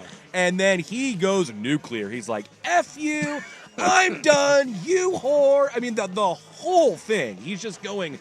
Because you see absolutely ballistic. You see this stuff sometimes like on Instagram or Twitter, and I always assume that these things are staged. I generally do too, but the quality of this video makes it... I mean, I guess if you wanted to make it look real, you'd try to make it maybe look something like this. But then there's also a second clip that is circulating post-confrontation, and there are people that try to get in between, like both men and women, because they're women. They're like, no, I don't do this. Like, what are you doing? You're being an ass, whatever. And then there's people in the background. They're like, is that true? Was she messing around? And then it like turns into like a full-on dance party. Like she storms and that's out, just and then everyone like parties. The second clip that's going around is people partying, and he has a whole divorce playlist. It's like, whether it's Gold Digger or whether it's CeeLo, Forget You, or whatever. He and his bros are just rocking out to the divorce party. I have no idea. Like, anytime I see something like this, I automatically think it's staged. If this is true, this level of, first off, she's kind of hot, but the level of pettiness that this man had, and also like, and maybe this is a Will generation thing. Like, whoa, no. That guy is way older than my generation. No, not that this is. Follow with me. The other thing about your generation is you're dumb and you jump to conclusions. No.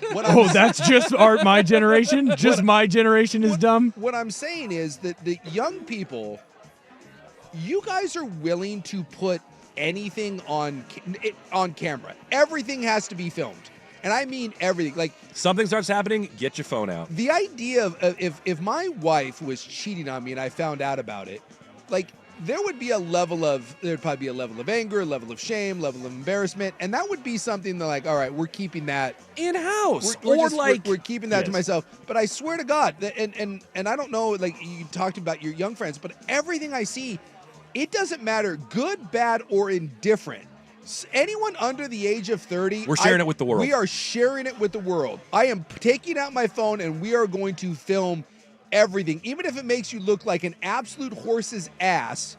You're like, nope, here's, and you're filming it. It fascinates me. I think and I'm not saying it's a good or a bad thing. I think it's a generational thing. Sure. Because I don't know anyone my age that would do that, but I know a lot of people in their 20s that certainly would. See, and I would disagree because I would think it goes higher than 30. Now, you can definitely throw my generation into this, but I would think this started with millennials. And I think that's where the filming everything happens. My generation's probably on the cusp. I just turned 40. I don't necessarily think I'm just going to whip my phone out and share something like that, but I know people maybe who would, and I'm not far off from the group that would do that, I guess. I'll tell you right now, like, if I'm a part of a breakup, whether I'm breaking up with someone or not breaking up with someone, that's not going out on social media. And it most depends of my on the person, friends, too. Do you live your life online, or do you live it closed in your own circle? And that's what I'm saying. I think so many young people now, their life is just... That's way more common with that group. It's just online. Yeah. Therefore,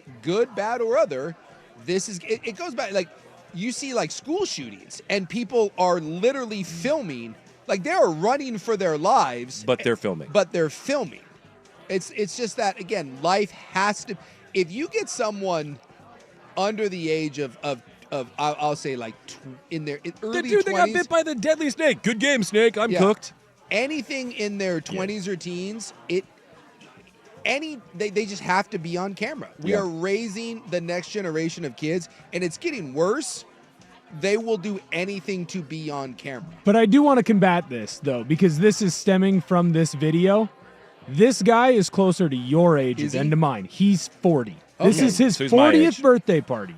So I just want that out there of like, because I think too many times the younger generation just gets slammed for things. And there's a lot of really dumb things that we do, don't get me wrong. And it's a higher percentage of my age that does this video thing, and I think it's ridiculous. The divorce party, by the way, is funny. I think the divorce party is great. But that's the other part of it. You talked about, like, if you knew your wife was cheating, if you were That mad, stays ashamed, in-house. whatever. Like, this guy knew it and not only wanted to confront her, went out of his way to set up a party to invite people to do this to her in front of them. Yeah, it's like the shame. The shame factor. Non-existent for him. He's like, she'll have more shame than I will. Watch this. And so that's your generation. So your generation is making these videos. So I just want you to know, when you try and blame my generation, hell of a it's thing. not a generation Well, thing. maybe it's a person this thing. guy's generation just wanted to do the setup and dumping. It was a younger generation who pulled out the phone to film it. Well, they might have pulled out the phone to film it because they thought it was going to be really sweet, and it wasn't. Pretty epic. It Like just your depends on the friends, person. Your family there, like your mom's there. I You're like, wouldn't- sorry, mom, my wife's a whore. Check it out. Woo! Yeah, that is. Wouldn't be for me, but I've seen and I know plenty of people who would take the lost 100 pounds this year, and they didn't lose any weight. They just got dumped or dumped someone else, and there are pictures of them cropping the other person out. So. It's a person thing. I have a not buddy of mine generation. who was married and he found out at a I think it was at a birthday party, might have been a Christmas party. He found out at the party what was going down. Everyone was like, we thought there was gonna be like a dead guy like later on. He's military guy and maybe we were like, everyone was just like but he didn't turn it into a party, but he found out at a party. And that's the thing is, like, if I was there and like my friend did that, I think I would just quietly just be like, no. I was one of my buddies. We were at a wedding for a friend that was. I mean, it wasn't like tropical destination, but it was like drive out of your way in Oregon somewhere and stay in cabins type destination. And found out at the reception of that wedding that the girlfriend that he brought with him and was staying with had been cheating on him. Yeah. That made for an interesting night. See, that's one, though, where when you find that out, and this might be where it is a younger man thing, but when you find out or you get dumped, you go out that weekend, and your boys have to go out with you. You get together, and Friday night and Saturday night, you're going out. It doesn't matter wherever that person that got dumped or cheated on or whatever, you take them out wherever they want to go. Yeah, you take care good of friends will drag you out when you got that going on. Yeah. But the divorce party, next level bitterness. Next level bitterness. Fantastic. The whole film. Got a little New Jersey Yeah. kind of je ne sais quoi about it too. He's very the filming of it's loud a and little weird. flamboyant, and because like when someone had to be put in charge of that, you're like, hey, by the way, you're in charge. I want to make sure you get all of this. You're in charge of filming my whore wife. My whore wife. You're like Amazing. Yep. Divorce parties. I've never been to a divorce party, but I'm assuming that would be. So which is ultimately better, going to the wedding or going to the divorce party? I would think the divorce party gets a little wilder. I went to a non-bachelor bachelor party. The wedding invites had already gone out. The trips had already been paid for, and the couple called it off. And the dude was bummed out, and we all were like, "We should all still go on the bachelor party, right? Got to cheer him up." Yeah, so we did. That makes sense. It just ended up being a non-celebratory dudes weekend. Yeah. Or a kind of an old school Luke Wilson re-release into the wild, if you will. Sure. Mitchapalooza. I just would assume that those parties get a little, weddings can be fun. Yeah. I just would think that the divorce party is maybe a little more fun. Well, and honestly, if you confronted your wife in private about this and you said, we're done, and you just threw your own kick-ass divorce party, that might be cool too. I don't know if you needed the theatrics on the front end, but clearly he wanted to go out with a bang. Yeah, absolutely. Well, and he's, like you said, he's a Jersey firefighter and that kind of... He wanted to go viral. Yeah. Also, Jersey firefighter, are we sure he's not cheating too? Oh, I wouldn't. The way he reacted, though, that'd be some serious gaslighting if you're like, how dare you, you whore. And you're like also, throwing it around yourself. Wouldn't be the craziest thing I'd ever No, it seen wouldn't. before. No, it's and not impossible. Certainly not. Firefighters are doing okay. Just saying. Valid point. Yep. Valid point. You never know. He's not an ugly guy. Neither is she. No, she's a smoke show. She looked pretty good. She was in demand. I don't know that we'll get to Buried Treasure today, but sports and movies collide, and I'm interested in what Sook thinks about this casting. We'll do that when we wrap up the club next on The Fan. It's back, and it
Wrapping up the club, I can tell you that tomorrow we're going to have to get into new mascot talk.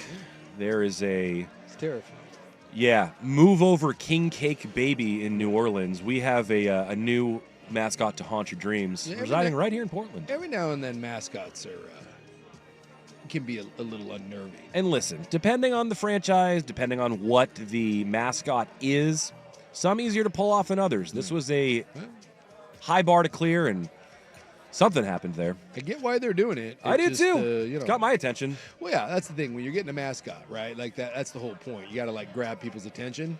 Like Doug Fur, that thing is a little uncomfortable, but it's not necessarily scary. Not but scary. It's weird. This one is. And you already had Blaze, so it was like, what's Doug doing here? I don't know why they did that. I just every now and then I guess you got to roll out. Like, do a lot of places have two mascots? I don't know what Blaze was not getting done. You think Blaze was upset when they tried to move Doug Fur in? I'd feel a little slighted if I were Blaze. Yeah, if I was Blaze, I wouldn't want that.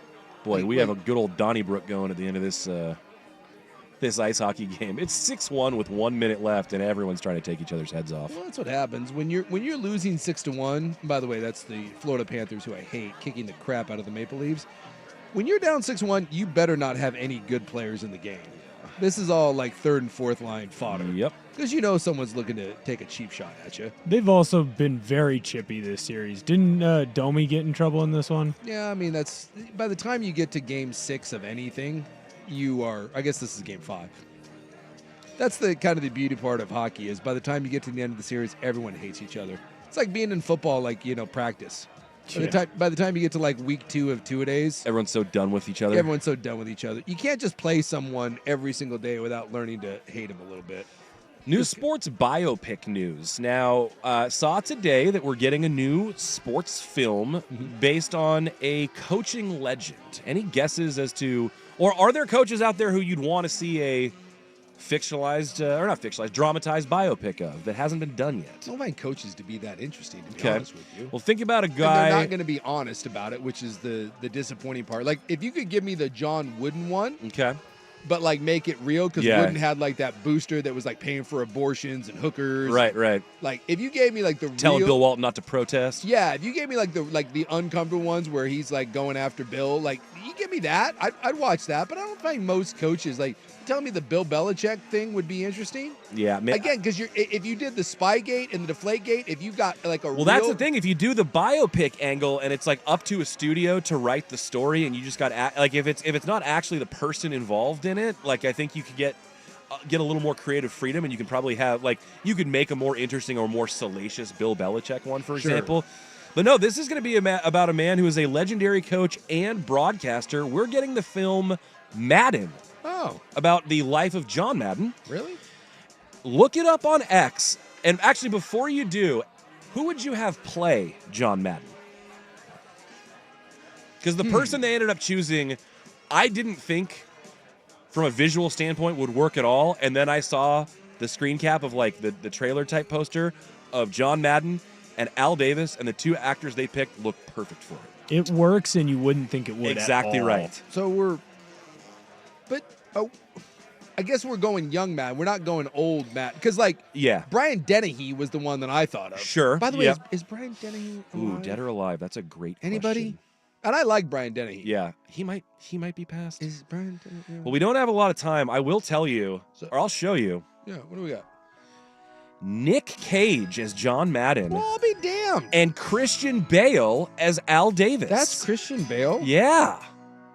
We're looking 70s style era Raiders, and Boy, tell you what, it looks pretty good. First off, Christian Bale can do anything. That He man can. is a chameleon. Oh my God. Yeah. Nicolas Cage got a little fatter. Yeah. That looks really good.